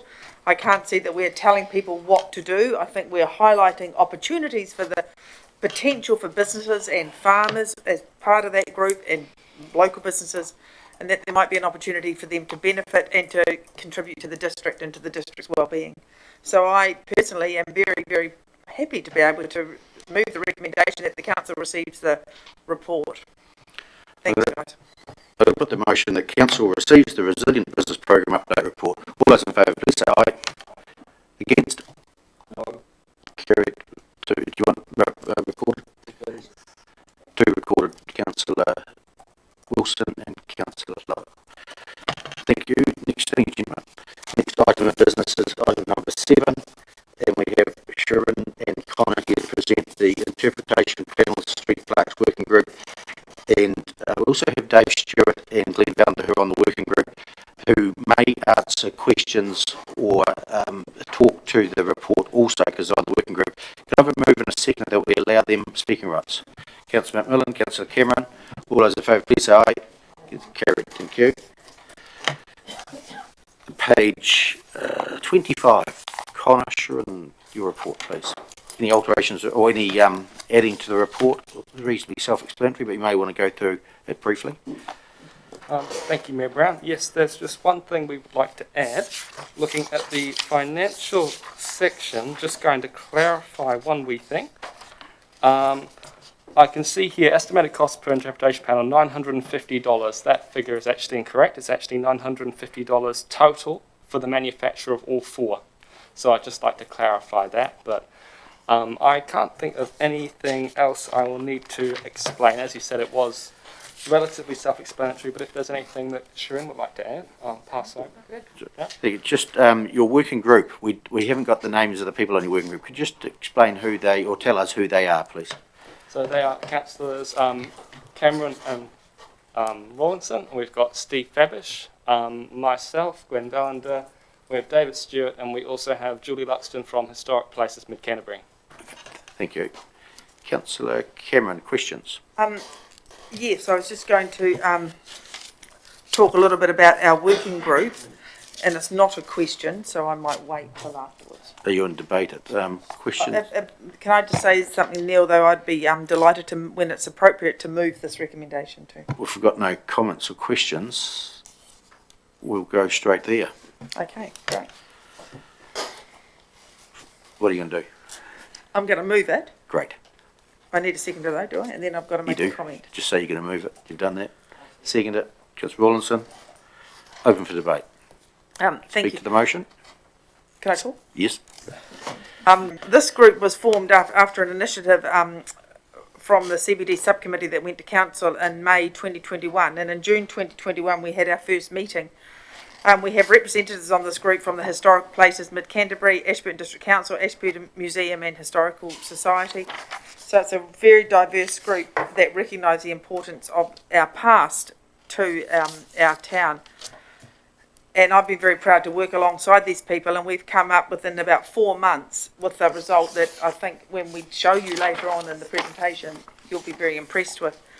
I mean, every region, city, small town has its own distinct personality, and most of it didn't happen by accident, and it develops over years. So this project highlights the development that this town has gone through, and also has a significant education component, which I think you'll all appreciate, and brings an outreach component to our museum, which is what we're also looking for with our museum and our art gallery. So I think that when you see these plaques and you have a look at these plaques on the report, and have we got some real live ones there? Yep. You'll see how amazing they are really, in the work that Glenn and Connor and everybody has, and Dave has undertaken is truly outstanding. Thank you very much. Thank you. I just have issue one question, comment. It's on page 29 and under 27, under climate change. And it says, in recognition of the local government leaders' climate change declaration 2017, the proposed decision should not have any significant environmental impact. How does that fit into this report? Climate change. Thank you, Mayor Brown. I thought I would just include that in the report just as a token statement, and as nothing more than that. Okay, it's a token, and we didn't sign up to the climate leaders' climate change declaration. This council did not, but what this council did do is we have a policy on climate change. But we didn't sign the local government leaders' climate change declaration 2017. That's for information. Councillor Lovett. I think it's a great idea, but I was just going to ask, how do you decide on the family or business to go on the plaques? Are they, what's the criteria there? Please. Thank you. I'd like to respond to that by saying that it was an iterative process. We began by highlighting a geographical area in the CBD that we would like to focus on. Looked at the significance of architecture that's remained throughout the years, what has gone and what was significant and what still is. One of the main aims of our group, there was a general agreement in our first meeting that we would not want to place any one personal business above another or on a pedestal. And I think you'll see that we've retained that principle throughout the design process as reflected in the examples we've got here today. That's good. Now, you're going to have all these panels interchangeable. The ones that you take off, will they be displayed perhaps in the museum or art gallery or somewhere, or in the new library, so that that they're not wasted, that the public can view them? Councillor Lovett, I think that is a good idea. There's definitely options for the disused ones or the ones that are swapped out while other ones are periodically displayed. That's something we will probably be discussing in future meetings if the recommendation's taken. Thanks. Steve?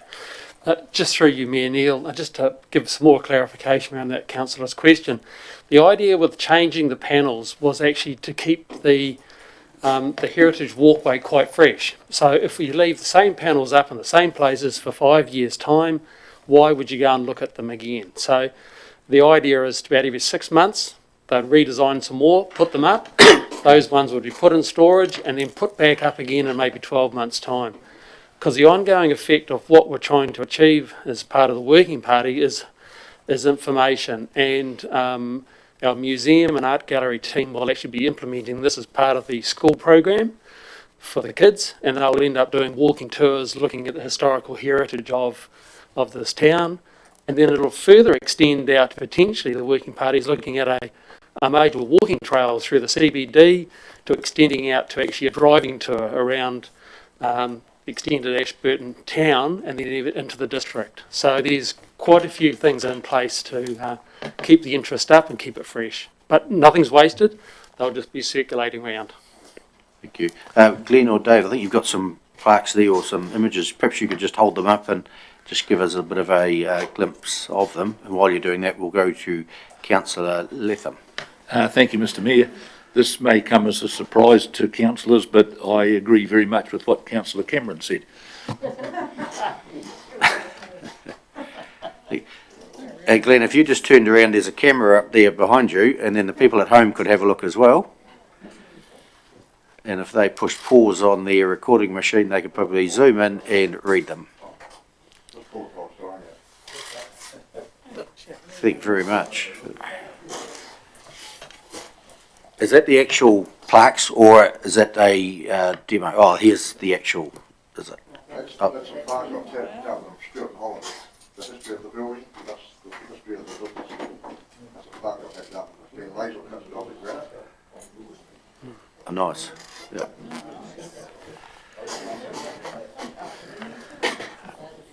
Connor, I think if you turned around there to the press. Right.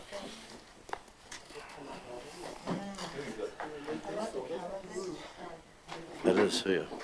Great. Just a general comment through you, Mayor Neil. The design is part of council's signage strategy, so those colours and the some of the aspects of those signs will be uniform right throughout the whole district. So the Rakaya Salmon Reserve is having similar stories being told in that reserve as part of the upgrade, and the sign will look very, very similar, the colours and the layout. So anybody visiting our district will know it's an historical information sign, no matter where they go in the district. So this is what's rolling out throughout. Great collaboration there, I see. Yeah. Councillor Flynn. Thank you, Mr. Mayor. I see quite a positive in this for the museum, in that it could promote greater interest in the museum, and people, once they see these panels, if somehow they're directed back to the museum for further information or something like that, then it could work out to be a win-win situation. Sure it will. Councillor Mackay. Thank you, Mr. Mayor. Yeah, in agreement with everything, but my question is, can we as councillors, and what's the mechanism for taking a paragraph out of a report freely written by an officer? I refer to the paragraph 27, climate change. You'd like to remove that paragraph from the report? Yeah, what's the mechanism? Because I fully understand that officers have the right to write what they feel in a report, so I don't want to upset that, but if there's something blatantly factually incorrect, what's my mechanism? Through you, Mr. Mayor, you can't remove something from an officer's report. It has been said and written and is on the public record as have been seen and so if you have some comment or some resolution to make in relation to the report, then you are free to do that, but you can't just strike that from the report. It's been written and it's on the public record as having been written. And in this case, it doesn't actually say that we signed it, so I don't believe it's factually incorrect. There was a document, Leaders Climate Change Declaration, and the officer in this case has simply referred to it. So I don't believe there's anything you can take out. You could, as part of the resolution that you make in relation to this report, resolve anything that you see fit. But you can't alter the report as written. Councillor Wilson. Thank you, Mr. Mayor. It's sort of a question now that we've seen them. How vandal-free are they? Can somebody put a moustache on one of those extinguished gentlemen, or somebody paint, or how vandal-free are they? In response to your question, Councillor Wilson, there will be a graffiti-proof covering on the interpretation panels, so there will be sort of marker-proof, scratch-proof, just about everything-proof. So they might have to try really hard if they wanted to put a permanent moustache on someone. Councillor Rawlinson. Thank you. It's been, I just wanted to say a comment before my other words, but it's been good to be on this group. I've thoroughly enjoyed it, and the enthusiasm from the group is amazing, and we've moved very quickly from where we started a few months ago to where we've got these lovely interpretation panels. But just following John Falloon's comment about referring back to the museum, I'd just like to say if we had a bigger budget, you can put a barcode on it and people can scan it with their phone, which will lead them back to a whole lot more information about that panel, which would be coming from the museum. So we're using high-tech information. When we perhaps have another bigger budget someday, we will be able to lead back to there just off your phone. I thought the report said the QR code's going on. Was it going on? Sorry, I might have missed that. Just no more budget, but the QR code's going on, correct? So we're sorry, I've got left behind on that one. That's right. Yes, QR codes can go on them, and I believe it is actually free to generate a QR code, or it's my understanding there's a very small charge, or it can be free. That's even better. Thank you. Just through you, Mayor Neil, I think what Council is probably alluding to is the Working Party discussed the option of actually having an audio. So you could be sitting looking at the sign, and in time to come we'll be able to have a link to a 3-minute audio on your phone and listen to the stories being told. So that could be a little bit further down, but we're working hard to get it linked back to the museum website for written information. As technology improves, I think it's a really good initiative. Well done to all involved. I know Councillor Cameron's been wanting something like this or similar for some time, so one little box ticked, Councillor Cameron. And we'll move to your right of reply if you need one. Councillor Cameron, just put your light on. There we go. I just wanted to say thank you to Connor for his excellent work, and to Dave and Glenn for the tremendous support, and also Julie, who's not here. as well as, of course, Steve for his knowledge and experience, and Diane for her enthusiasm as well. Thank you. I'm going to put the motion. I'm in favour. All in favour, please say aye. Aye. Against? Carried. Thank you. Thank you.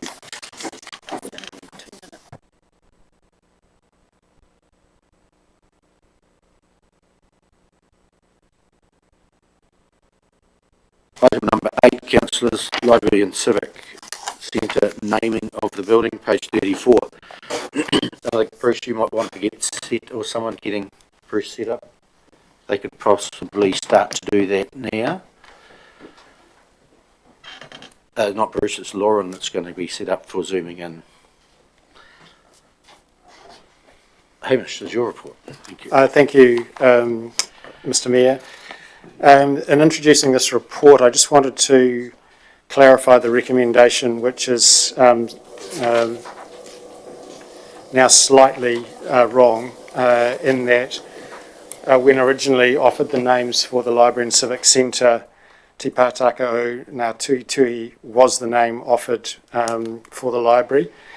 But in seeking a thorough translation to give understanding for council and the community as to the meaning of that name, it has been confirmed that the ngā should be ka, and that's the dialect difference between southern Māori and other parts of Ngāi Tahu. So that has been, you'll see on clause 12, that has been approved by Te Wira King.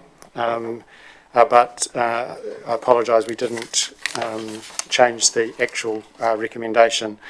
So the gifting of the names, for which we are very grateful, from Arowhenua, you can see a separate name for the library and for the civic centre, Te Pātaka o Ka Tuhi Tuhi for the library, essentially meaning the storehouse of written publications, and for the civic centre, Te Waharoa a Hine Pāka, essentially meaning the gateway of belonging to Hine Pāka, who of course is a figure of some renown historically for the Mid-Canterbury district.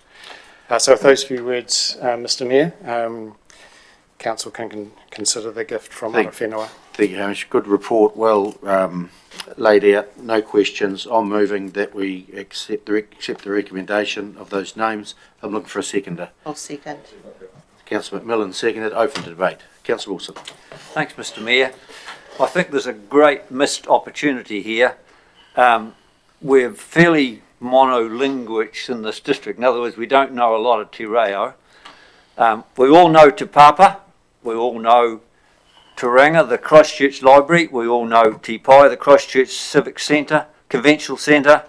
Puka, the Methven Hot Pools. It's so easy to educate people in this district with a short symbol. I'm disappointed to have names of many syllables, and unfortunately I support, don't get me wrong, I support the motion, but I can't see them being commonly used with so many syllables, and I think there's been a real missed opportunity for our whanua to get Te Reo incorporated into everyday use in our district. Thank you. Councillor McMillan. Thank you. I support this obviously as a seconder, but I'm really pleased to see that Hine Pāka has been recognised in the naming. And I guess when we think about this building, it's not just for now, it's for our future. And there are a lot of younger generation out there who are learning Te Reo Māori. It rolls off their tongue way easier than it does mine, and I think that it's wonderful to be gifted these names, and to and I think it's definitely for our future generations. So, Thank you. Speakers for or against the motion? Oh, sorry, you finished? yeah. Right. Yep. Councillor Latham.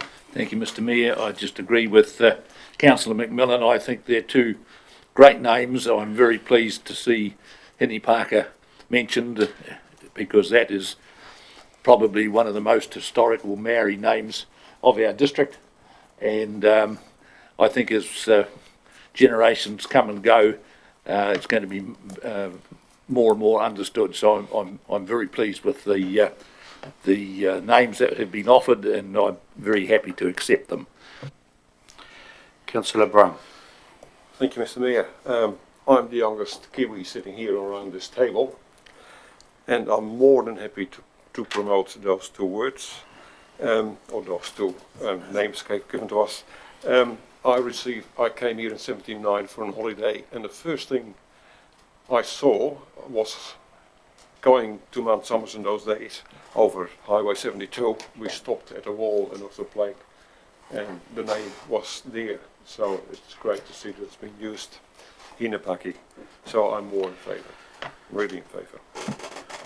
Thank you. Taking the right to reply, we thank the Arawhenua for the gifting of those names, and we will find a suitable place to display them in our new library admin building just before its completion in late 2022, perhaps early 23. So I'll put the motion. I'm in favour. All in favour, please say aye. Against? Carried. Thank you. Line's still not quite there. We might do one item of business, which is number 9, Delegations Manual Amendment, page 40.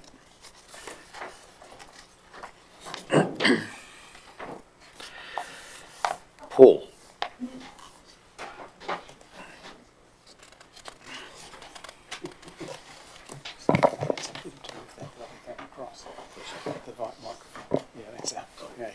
Through Mr. Mayor, this is a really procedural thing. It was a bit unclear in the previous delegations manual whether the Chief Executive had the ability to approve progress payments that were above $1.5 million, which is in the delegations manual at the moment. It hasn't been an issue in the past because of the size generally of the projects, but recently, or now we have a couple, one on the new building, library and civic centre, and one I think in the CBD that exceed this. So this delegation or recommendation is to give approval to approve progress claims that need to be met in certain timeframes to pay per the contract. The contract has been let under the procurement policy. That's all been ticked off. The budget's all been ticked off. It's really a procedural matter to progress the payment. To try and get those payments, progress payments to be approved by council will be difficult because we will end up breaching some of the contract terms as regards payments. So this is really just for the Chief Executive approval to approve for payment, progress payments on contracts that have already been approved by council and are within budget. Self-explanatory. Any questions of Paul? Councillor Lowe. If there's no questions, I'm quite happy to move. Thanks. Seconder, Councillor Falloon. Any debate? If not, put the motion. I'm in favour. All in favour, please say aye. Against? Carried. Thank you. Hey, Bruce, is Lauren online yet? We've got a bit of a technology issue, so I'll go away. Righto. So if you could you move over to the speaker, push the button and pull that microphone in line with you. Just leave it there, but just line the microphone up to your mouth. Correct. Well done. Just move it around a bit. Just that's There it. it is. Councillors, page 102. Quarterly update from Christchurch NZ.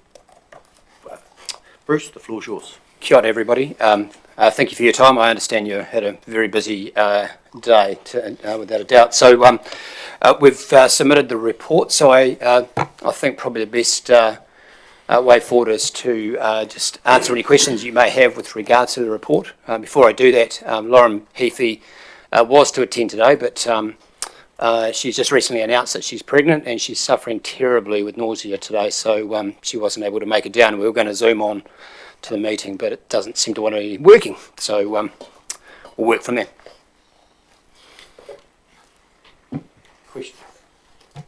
Questions for the report, councillors, or?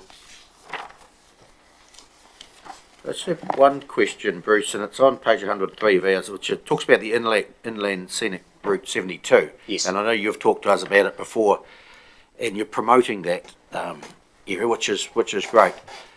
I'm just wondering, if you promote that, then you lose State Highway 1. Should you promote both? Yeah, funny you should say that actually. We do promote both officially. The reason we've put a bit more emphasis into the inland scenic is one part, we've got a bit of central government backing through the 5 districts that the inland scenic goes through. So we're looking to just build a slightly more formal presentation around that.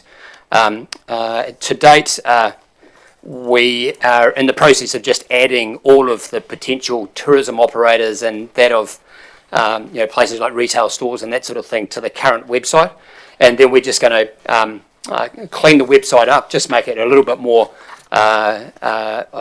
socially viewable, and then from there we'll release it out. But we'll do some campaigning around it, but it's not going to be anything of huge significance and cost.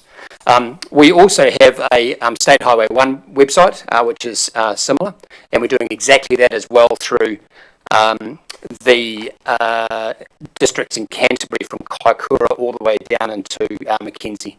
So we're just working on the inland scenic one first. We'll get that underway, make sure that's running smoothly, and then we'll go to the next stage and do the State Highway 1. So the State Highway 1 website exists already and it's functional. We just want to upgrade it and give it a bit more presence.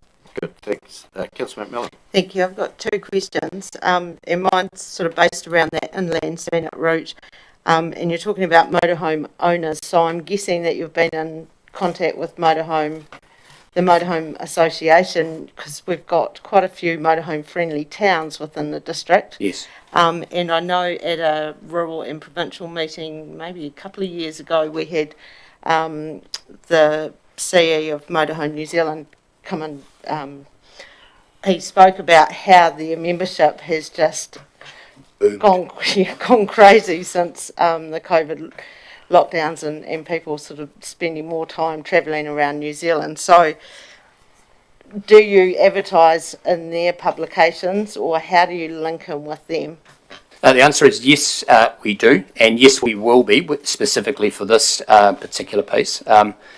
More to the point as well, in November we were supposed to be going to Hamilton to attend their major North Island event, but as a result of COVID-19, that's been postponed. So that was going to be another area that we'd be really highlighting this particular tool. But we have a good relationship with the New Zealand Motorhome and Caravan Association, and we'll continue with that relationship and make sure that it's out in every one of their magazines and the likes of. They've got very, very good rates actually, so it's not too expensive to advertise with them. Right, thank you. And I've forgotten my next question, so I'll hang up. Councillor Cameron. Just to go to the key summary points, I presume the average daily visitor numbers down 1% refers to Methven, the point above it. Is that correct? On page 107. Yes, it does. Yeah. So yes. We don't have that that data for Ashburton. And I note that in Methven we're looking at 20 versus 2020, and Ashburton we're going to versus 2019. Is that because of unavailability or because it's dismal in 2020? Both. Yeah, it's just it would be good to have consistency, because I don't know what I'm looking at really. Yeah, most definitely.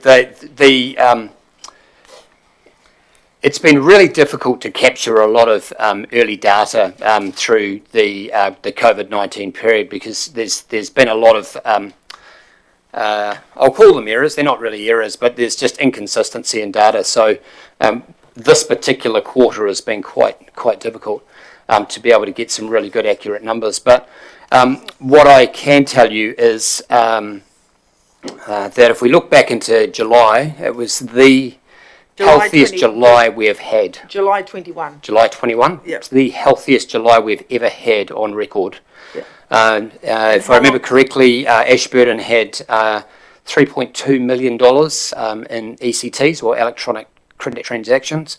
Methven had 3.8, and overall the district was 8.2, which is about $1 million more than what we did the year before. So, if we continued on without the quick shutdown that we had across the country, then we would have been looking quite good from a domestic perspective moving forward. And we've sort of seen a sharp increase into September, but it's not as flash as we would have liked it to be. Okay, may I ask one question? How long do your figures go back for? How many years? So the ECT only goes back for 1 year. MB changed the methodology just after the original COVID outbreak. The APT, which is the accommodation data, is only about a year old as well, and that is an opt-in, opt-out solution. So unfortunately, When you're saying it's a health, can I ask a supplementary just for clarification? yeah, sure. When you say it's a healthiest ever, what are we looking at? 1 year since 1 year? Oh no, we've been able to get other data from previous okay, years but and we don't previous know- reporting. yeah, So we've used other models, but if we wanted to look at slice by slice, it would be probably slightly different. Right. So MB changed the whole measure pattern after COVID, and the APD, which is the accommodation report, is an opt-in, opt-out option. Yeah. Previously, it was run by Stats New Zealand, and it was mandatory under their act. But under the new program, there is no act, and so it's entirely open to the operator as to whether or not they're going to submit the data, which is rather frustrating. Well, that's because so essentially, if you get your own data. you know Yeah, what so you're we're looking working at. with a number of different data measures, and which is we're quite thankful really from a Christchurch NZ perspective, because you know if it was Experience in Canterbury, we wouldn't be able to afford it. No, some of the no. data sets that we've got are $20,000 a piece. Yeah, thank you. Councillor Wilson. Thanks, Mr Mayor. Yes, I agree with the Mayor. I don't know why you're promoting inland scenic route compared to the main highway. You've got Mount Somers, Staveley and Mayfield. Methven's not actually on inland State Highway 72. That's correct. Yeah, it's 11 kilometres It's away. not on it. Yep. I mean, Ashburton, you got Rakai, you got Ashburton, you got Lake Hood, you got the Airdrome, you got so many attractions. We agree. And inland scenic highway is not a state highway. It costs the ratepayers a fortune to maintain that road, and here you're promoting tourists pouring through it when they can use a state highway funded solely by NZTA. Fair I'd enough. like to see you put more emphasis on the main highway to encourage people to come to town to spend money in Ashburton, and rather than zoom through Highway 72. That's understandable. I will definitely be doing that, and as I said, there's already a State Highway 1 tool that we use. I think it's important to understand also that within the tool, we have a degree of a distance between the inland scenic, or for the inland scenic, as we do with the State Highway 1 platform, which is 20 kilometres. So if an operator actually exists within a 20 kilometres off that road, then they're able to be in that campaign. All right, so for an example, if we took, Methven is a great example, it's only 11 kilometres off there. So it would be silly for us not to include Methven, given it's got a lot of infrastructure in there in terms of retail and service in areas such as service stations and the likes of. Well, as we've done with the State Highway 1 campaign, our platform, we can do that as well. It's 20 kilometres as well. So we definitely are feeding right across both of those areas. A couple of reasons why we don't promote the State Highway 1 is it's really busy with trucks and unsafe in some cases for tourists that don't know how to drive on our roads. And that's what we've had in the past. So I definitely appreciate what you're saying in terms of we should be putting more people down a state highway rather than a local highway.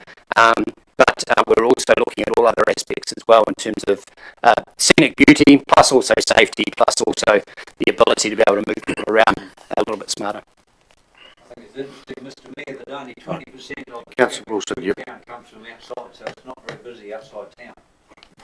Right, that's right. Councillor Lovett. I like the idea of this agri-tourism. I was part of it with bus tours on the farm. So I know Rural Tours in Hamilton based, they had a list of all the farms, and they went round in mid-Canterbury, and they had a source of knowledge there if you want to get this up and running. Yes, thank you. We've got their database, and we actually got that from Agritourism NZ, which is a company that specifically looks after this type of thing. So during the first webinar, we had a number of people that had joined us, and they were really excited about doing something new. And what we're trying to do with this program is take something that we know people are hiring out their farmhouses or walks or whatever they've got as a visitor opportunity on their farms, and actually increasing the value of it. So, and an experience we had just not so long ago was a property that was out in Leaston, so it's in Selwyn, but they were charging $89 a night, including dinner, bed and breakfast, which, you know, it's crazy. You can't make ends meet. What they did is they went through a program through Agri Tourism NZ, and their actual whole product now is at a value of $438. So what we want to do is try and grow that pie so that people that are doing all these wonderful things on their farms can actually make really good income. So that's sort of the program that we're looking at this stage, or working with, should I say. That's encouraging, because we were sort of doing it for peanuts before, but there's a lot of interest to come on farm and look at all the arable crops, especially from overseas, that never see how the seed production and that goes. There's a big industry there waiting to... Absolutely. I'm certainly aware of the Mid-Canterbury Classic example. I mean, that was $99 a night, dinner, bed and breakfast. And, you know, nobody's going to want to do something like that with a tour of type. So really focusing on those types of things and, you know, bringing the revenues up where we can. Councillor McMillan? Thank you. Just on page 100 or our page 108, you've got your capabilities series. So you've set up a forum with which is a private Facebook page with 36 members. Is that the majority of tourism operators in Mid-Canterbury? No, I'd have to say it's pretty poor attendance, to be very honest, even though we advertise it every single day of the week. And I think Simon here would be able to back that up because he's part of the email I send out most weeks.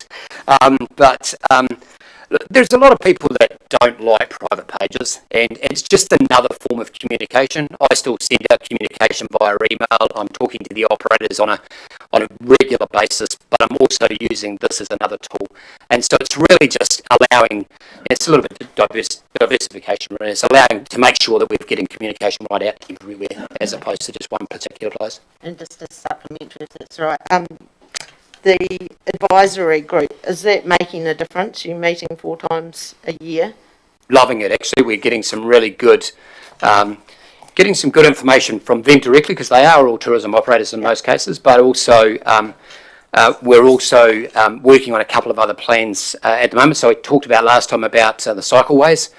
So we're busily trying to find a way where we can get the residual funding that's out there, and we haven't had much success yet, but we're working through that. And we've also got another one that we're doing as well, and I've just started working with Doc around some signage out in the Hakatiri Conservation Park around mountain biking on some of the Grade 2 trails out there. So that's just a couple of things we're working on. We've been really conscious to sort of not roll out too many initiatives initially, because we're running on the smell of an oily rag, so to speak, with Auckland not engaged. Wellington is semi-engaged, so, you know, two out of our 3 big markets in New Zealand, you know, are not able to travel at the moment, or very resistant to travel. So we're sort of holding off a lot, you know, in terms of doing anything too major from a cost perspective. If we look at our everyday stuff at the moment, we've got a food and beverage campaign that's running at the moment, which is from October through to April, and then we've also got what we've called it the showcase of the accommodation in Mid-Canterbury, and that's running throughout the summer period as well. So we're keeping those going. That's sort of our everyday on time, and then we've also got these other campaigns that we're doing as well. Councillor Wilson? Oh, sorry. Councillor Brown? Thank you, Mr. Mayor. Last one. Good job. Oops. Bruce 108, marketing and promotion. This one part promoting romance and luxury to those who had high disposable incomes. What are dinks? Dinks, double income, no kids. Ah, I've never been so lucky. That's you, Councillor Brown. I should have elaborated, sorry. If you wife would. They're a very powerful group of people that we target. Councillor Flynn. Thank you, Mr. Mayor. At the Zone 5 and 6 conference last week in Christchurch, it was pointed out to us by one of your accomplices that towns that are within an hour and a half of motoring of Christchurch, are experiencing quite an uplift in their returns type of thing, and the figures you pointed out before that. Now, this town has a huge opportunity coming up very shortly with the opening of our revamped CBD, and basically it's going to require some promotion, just not by ADC but also by the retailers to try and attract people here. My question is, what part can Christchurch, New Zealand play in that?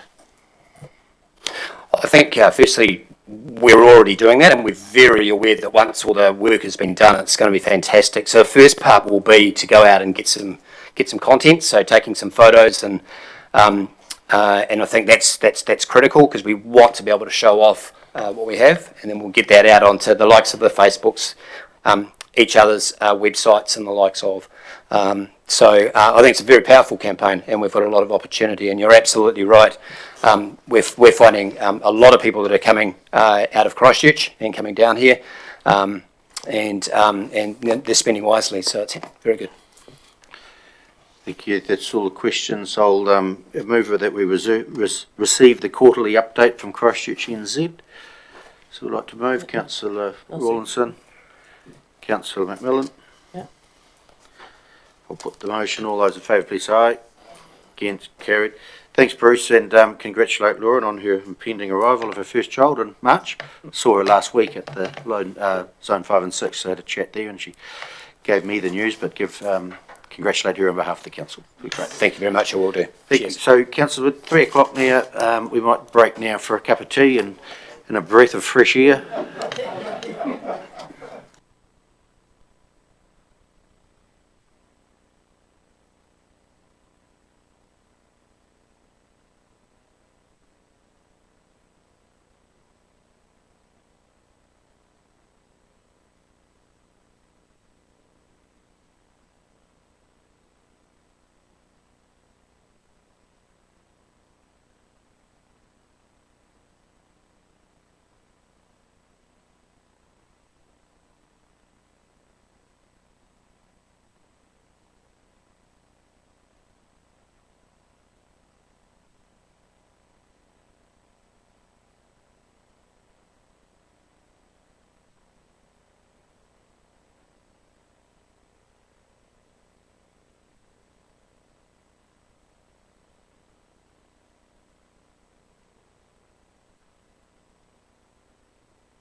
Councillor, back after our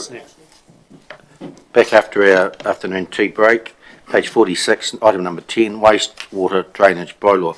Got Tony and Andy here. Any questions of the bylaw? Oh, Tony.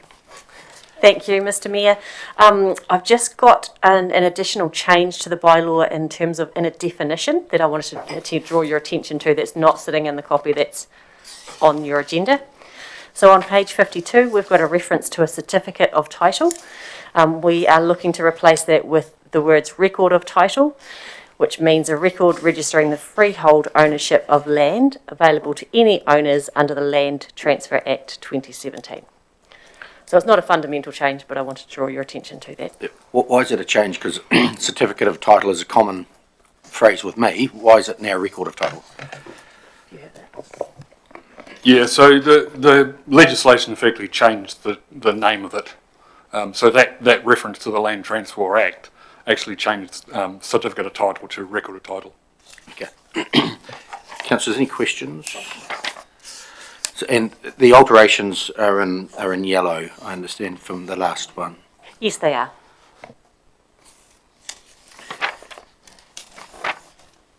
Councillor Falloon. Yeah, page 55, 6.27, where the WWA is unable to determine who caused the damage, and it's to a WWA asset, that costs will be, retrieved from the owner of the land. Seems a bit tough to me. Yeah, so that's a reference to the fact that the person who has right of access over that land is the landowner. So if a third party is working for that owner or someone else and damages it, we'll hit that person. But ultimately, if the damages come to that pipeline as a result of no fault of council, then it's the landowner we would be looking to take. So what you're saying, if some vandals go on there and destroy some asset of council, then it comes down to the landowner. Yeah, that's right. The likelihood of it happening is probably very slim. Oh, extremely slim. Yeah. I have a question on page 65, 13.4.4, bullet point 2. It talks about the drain pay. The authority will pay the drain layer a standard fee. What's the standard fee? We used to have a finder's fee in the fees and charges. I believe it's still there. I just can't remember the exact figure off the top of my head. It used to be around $45, $50. It was basically just a finder's fee. It's in the fees and charges. Yeah, in the fees and charges. Yeah. Right. Another question, page 67, under prosecution 18.4.1, is liable upon summary conviction to a fine. So what would the fine be or could be?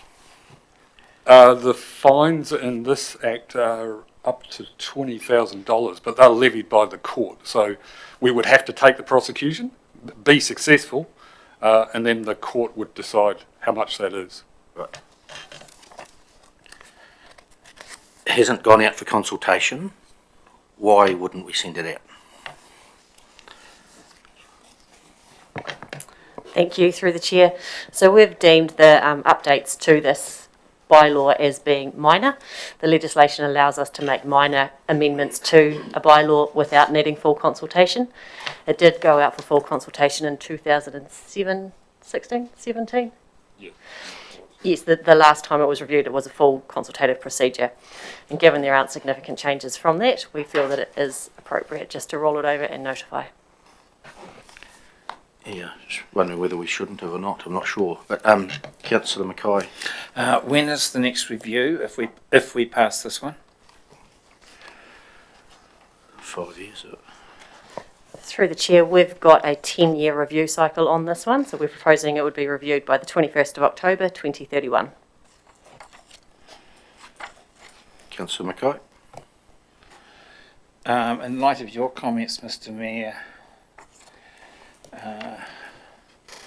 if we have, is that a normal review period, considering that we did this in 2017? Yeah, so my understanding is that the first time the bylaw was adopted, it had to be reviewed within 5 years. We've now done that, and after that, we're allowed a 10-year period if we wish. So we were just proposing 10 years. Councillor Flynn. Point raised by Councillor Mackay, isn't that a moot point really, since it's all going to be taken over by Three Waters? That's a big assumption. Now let's look at that comment. If it was taken over by Three Waters, and it's if, would this bylaw still stand up? I'm not sure how the Three Waters structure is going to deal with existing bylaws, because there'll be multiple bylaws around the country looking after multiple assets. I suspect that'll be something that'll have to be dealt with under the legislation. Yeah, it's another thing we don't know. Yep. Yes, that's right. I think you could assume in the initial stages of the entity, there will be no other regulation. Therefore, the bylaws will have to inure initially, and then over time, assuming the water supply entities had similar authority, which they would have to, then they would look to rationalise, I'm sure, bylaws over time. But initially, it would have to carry on. But as you say, no clarity yet. Any further questions, councillors? Would someone like to sponsor the motion? Councillor Falloon. Councillor Brown, you moved, did you, John? Yep. Seconded, Councillor Brown. Open for debate. Any comment I would make, as like before, I'm just not sure about the consultation, whether it should have or it shouldn't have, but it's in your hands. No further debate. You don't need to speak to the motion or write a reply, Councillor Falloon. I'll put the motion on in favour. All in favour, please say aye. Aye. Against, carried. Thank you. Next item is the dog control bylaw and policy. And Mel, page 68.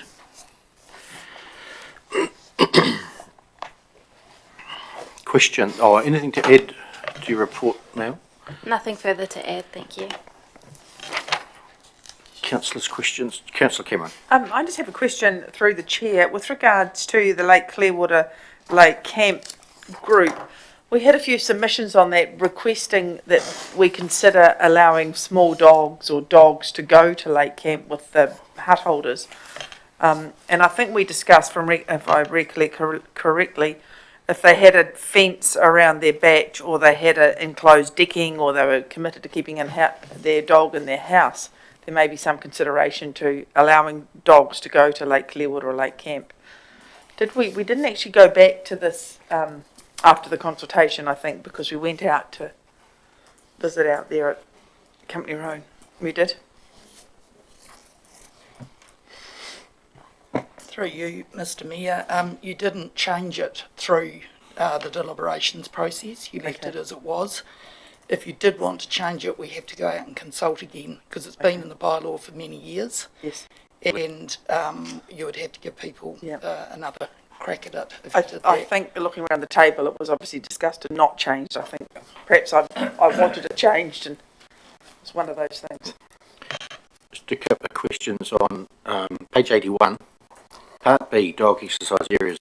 In the first map 1, talks about the Ashburton District Council Dog Park. All the others, I know where they are, there's Pioneer Park or Digby Park. It doesn't say where it is. I know where it is, but someone looking at it would not know where it is. Should have an address or a road name or something on it. I know you can look at the map. Oh, yeah, we've got the maps. We assumed people would look on the map. Is there a better name for it than what it is, I suppose, is what I'm asking. A better name, Mr Mayor, for the Ashburton for the dog park. And on the map it's a different name than what you're describing in the policy. Well, we could take out the district council and just call it Ashburton Dog Park. If you on the map, that's what you've got. Yeah, if you thought that would confuse people. The two names probably should be the same, I Okay. would think. Yep. Yep. And the Smallbone Drive Reserve one, Mhm. that's where we're going to have the disc golf, Yes, it's going to be fun. correct? Is it? Because the disc golf is new. Have we got that right? Having the dog park and the disc golf, because they're off lead there, aren't they? Dog exercise areas, they're off lead. Yes. Is that now appropriate having dogs off lead there while people are playing disc golf? What we thought, Mr Mayor, is that we would give it a shot and see if it works or not. If it doesn't work, we can remove it as a dog exercise area, but I imagine that there'll be plenty of times when nobody is playing the disc golf and it will be fine for the dogs. So we'll watch it and see But how it that's goes. right, we're going to monitor it. Okay. Councillor Brown, you had your light on before, sorry. Yeah, well, just a clarification. Jane, yeah, Lake Clearwater, it's always been, isn't it? Yeah, so we don't change anything. No, correct. Yeah. Another question for myself is, we've got all the rules and regulations in here. Who monitors the all these? Who ensures that the people are doing what they should do with their dogs? The contractor, yep, acting on council's behalf. Yep. And how do we know that the contractor is doing it? Because what I'm getting at is I'm reading instances of dogs off leads where they shouldn't be, and all the problems that happen with dogs. What assurance do we have that that is happening? We monitor the contract's performance on a regular basis, and we ask them at times, it's in the contract, to do special patrols if there's a particular issue in a particular area. Like, for example, it might be that there's lots of dogs off leash where they shouldn't be at Lake Hood, so they will target that for a week, depending upon where any issues might be arising.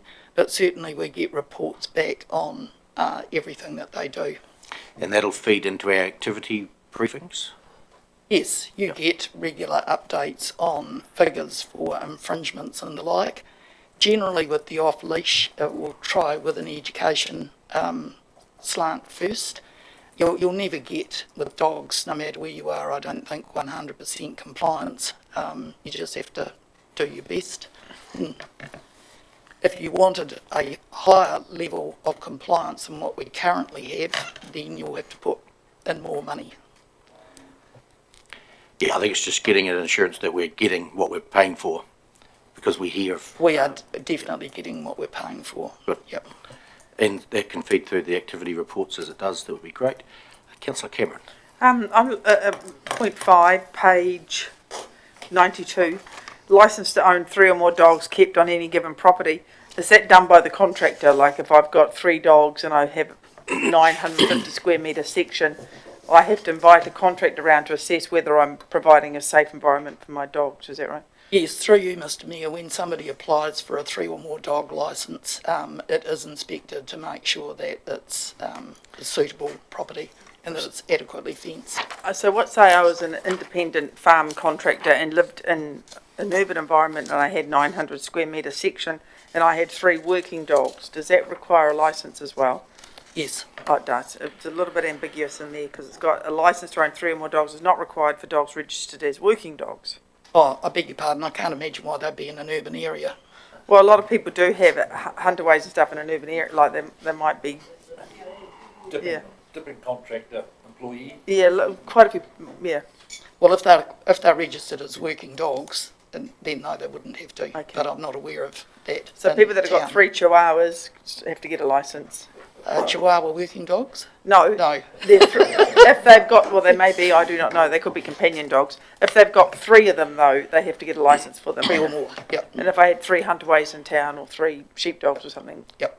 And I register them as working dogs, I do not need to get a special right. licence. Yep. Okay. Thank you. And can I just make, it's too early to make a comment, or can I make a comment? Oh, you can try. I have some concerns with regards to the disc golf and the dog park. Given that we've had a lot of submitters say that a lot of children are frightened of dogs and dogs scare kids and dogs can behave uncharacteristically or out of control, do you think we're giving the disc golf a disadvantageous start if we allow dogs roaming around their feet. Through you, Mr Mayor, I don't think so, because it's not actually extensively used as a dog exercise area. It is used, but it's, for example, nowhere near as many people would use that as they would use the dog park or Devon Park or any of those others. So I don't think it'd be too much of an issue. And I imagine some dog owners, if they went down there and saw there were a hell of a lot of people playing disc golf, they'd choose not to let the dog off the leash. Councillor Rawlinson. Thank you. On page 72, under costs, it's got mention about the Company Road exercise area, which we've all now had a good look at. So, and we did have one submitter who seriously wanted that fence. But what would it take for, if council were to determine that, yes, it should be fenced, and I'm sure it would cost a lot of money, what would it take for someone to instigate that? Through you, Mr Mayor, Steve Fabish did get a price just in case you wanted to go down that path, and I think he said it was 18,000. He's not listening. Oh.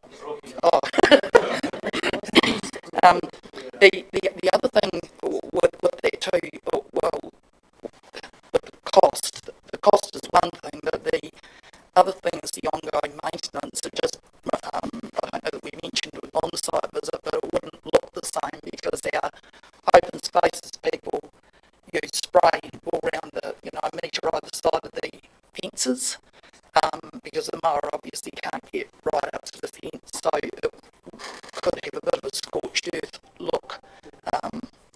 But what was it, 17,000, 18? Just through you, Mayor Neil, it was 21 to 28,000. There was a band involved. It was it's a huge area and quite extensive. And then there's the operational cost past that of having to spray that boundary off because we'd have weeds coming up through the edges of the fence where we couldn't mow. So, yeah. Thank you for that. Thank you. Councillor McMillan. Thank you.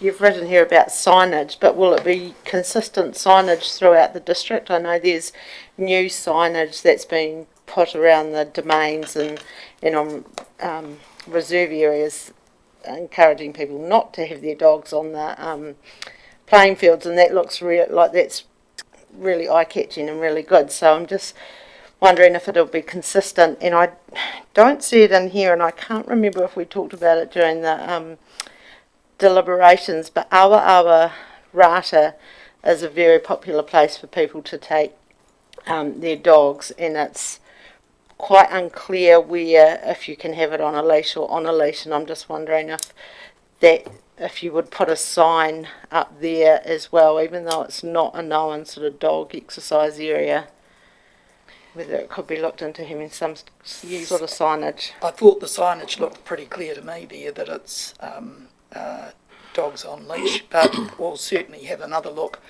To answer the first part of your question, Ruben and his team have a project where we have standard signage now that his team have come up with the design, and progressively that's being rolled out across the district as budget and demand requires. So yes, it will all be a standard look signage, and hopefully be very clear about where you can and can't have dogs. But I'll have another look at Awa Rata. Thank you. And just supplementary that, where the signs are, there'll be poo bag dispensers and bins. We don't have that everywhere, No. but at dog exercise areas designated we do, but not usually water.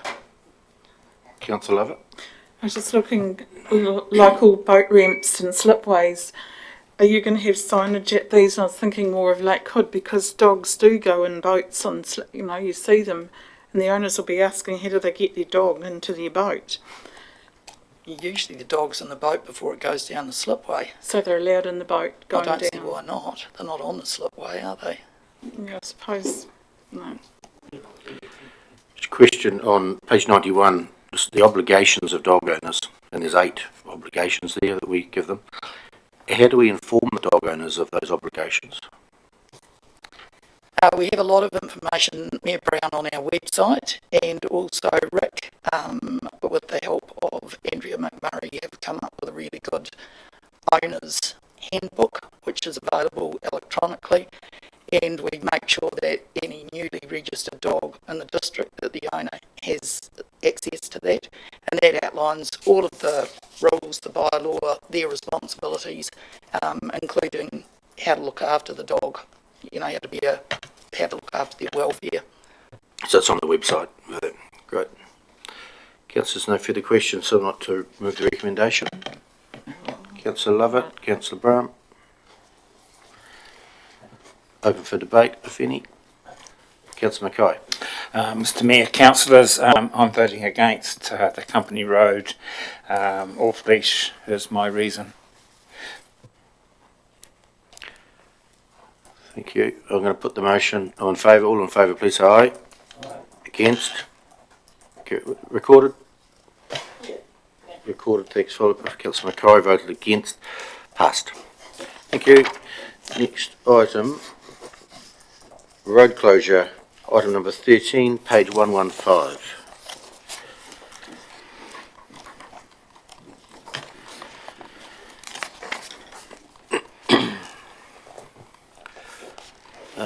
Reece, Neil, seems reasonably straightforward, an old regular. Yep. That's correct. Yep. Same roads as last time, last year. Yes. Same place, same time, different channel. Councillor Mackay. I'll move. I'll second. Moved Councillor Mackay, seconded Councillor Latham.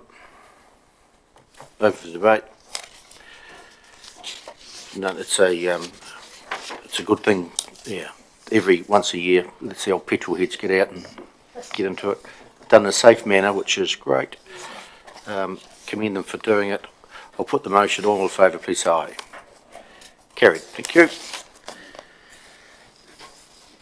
News report, page 120, and councillors' report there too.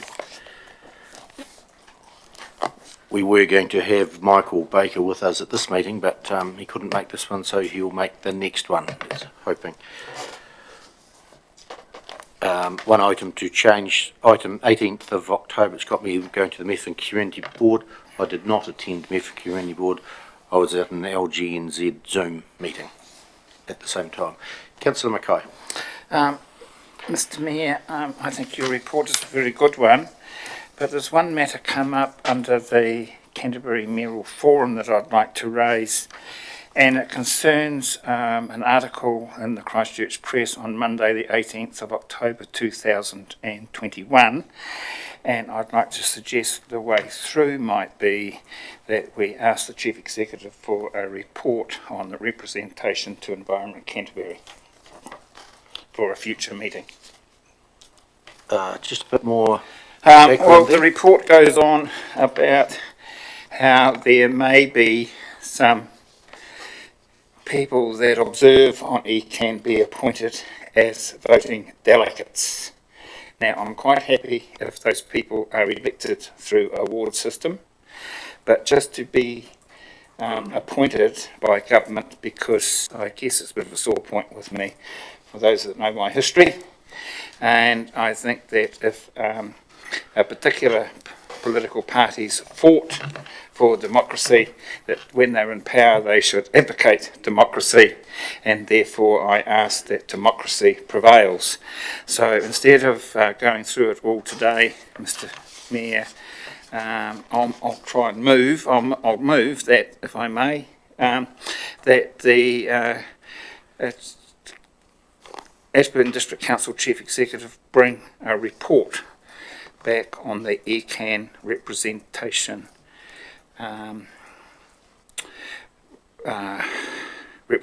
future of Environment Canterbury, and for the parliamentary bill to Parliament on the matter. Yeah, yep, if you're moving, get a seconder. Just wondering what you're wanting out of a report. Well, it's whether I believe... Who's on? I'll go. Cutting. It's whether I believe everything in this newspaper cutting or not. And quite often things are sensationalised in a newspaper and only particular views are given. For those councillors that want a wee bit more information on it, and if I may comment, I actually have Arawhenua at my heart and in my mind, and you hear me about stop water races all the time. That goes back to a request that I'm trying to honour from some 20 years ago to leave the water in the Ashburton River, so I'm actively always working for them, and I believe in them. But when a government comes along and wants to turn observers into automatic voting appointments, that can have a effect on the way democracy is honoured throughout the Canterbury region. I think we should ask some questions. I'm not saying I'm for or against, but I just think we should have a report, because what I read in the paper may not be everything that's connected with it. Sometimes what you read in the paper is not 100% accurate. So Well, that's why I'm saying that. So just perhaps to help you out, instead of asking for a report, perhaps if we ask for the chair, if he can, to come and explain the position, would that be suffice? Oh, no, that wouldn't suffice, Mr. Mayor. That would be absolutely brilliant. Thank you. So we won't have a report. We'll ask for the chair, if he can, to come in and explain what's going on. Happy with that? Good. Thank you. So there's no motion there. Councillor McMillan? Thank you. A shame that Michael Baker couldn't make today, and I was just wondering, before the year is up, whether we could have Mace, who's our Tuia student, come in to a quick presentation as well. And I just had a question. What is the Miyabi Top-in Town opening? What was that? It's the restaurant, was the Miyabi Japanese restaurant. Oh, and they opened changed. on Friday night. It's under new ownership. Okay. I attended that with MP Joe Luxton. It's an Asian cuisine where they have Indian, Chinese and Japanese there. Sounds like an advertisement there, doesn't it? It was well supported opening, nice people, nice food, worth a visit.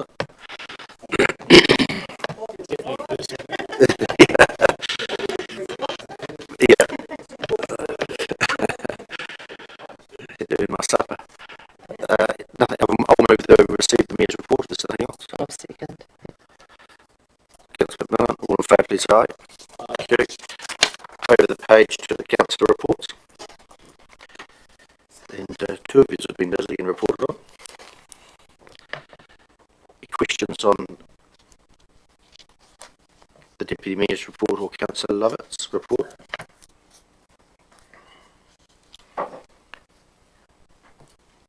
Nope. Someone would like to move that we receive those with Councillor Cameron.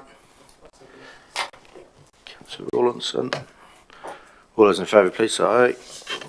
Well done. It's good. The report explains well what you've been up to. Other councillors are more than welcome to put their reports in every 2 weeks on what they've been up to for the community.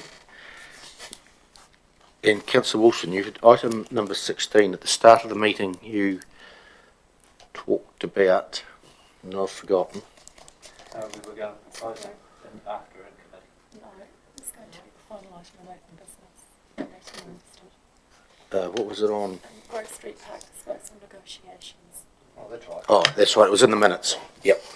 That's right. We left it hanging in the air a bit when we discussed Grove Street. We left it to council officers to negotiate a suitable arrangement or something. I wondered how they were getting on and what they'd arrived at. That's right. So With clear it was an update compensation. on Grove Street negotiations. Through Mr. Mayor, there's no update at this stage. Okay. So when you do have conclude negotiation, you'll update us? Yes. Great. Have you with that, Councillor Wilson? Good. That concludes the open part of meeting. I'll move that we move into public excluded. Councillor Braham seconded. All in favour, please say aye. Against? Carried.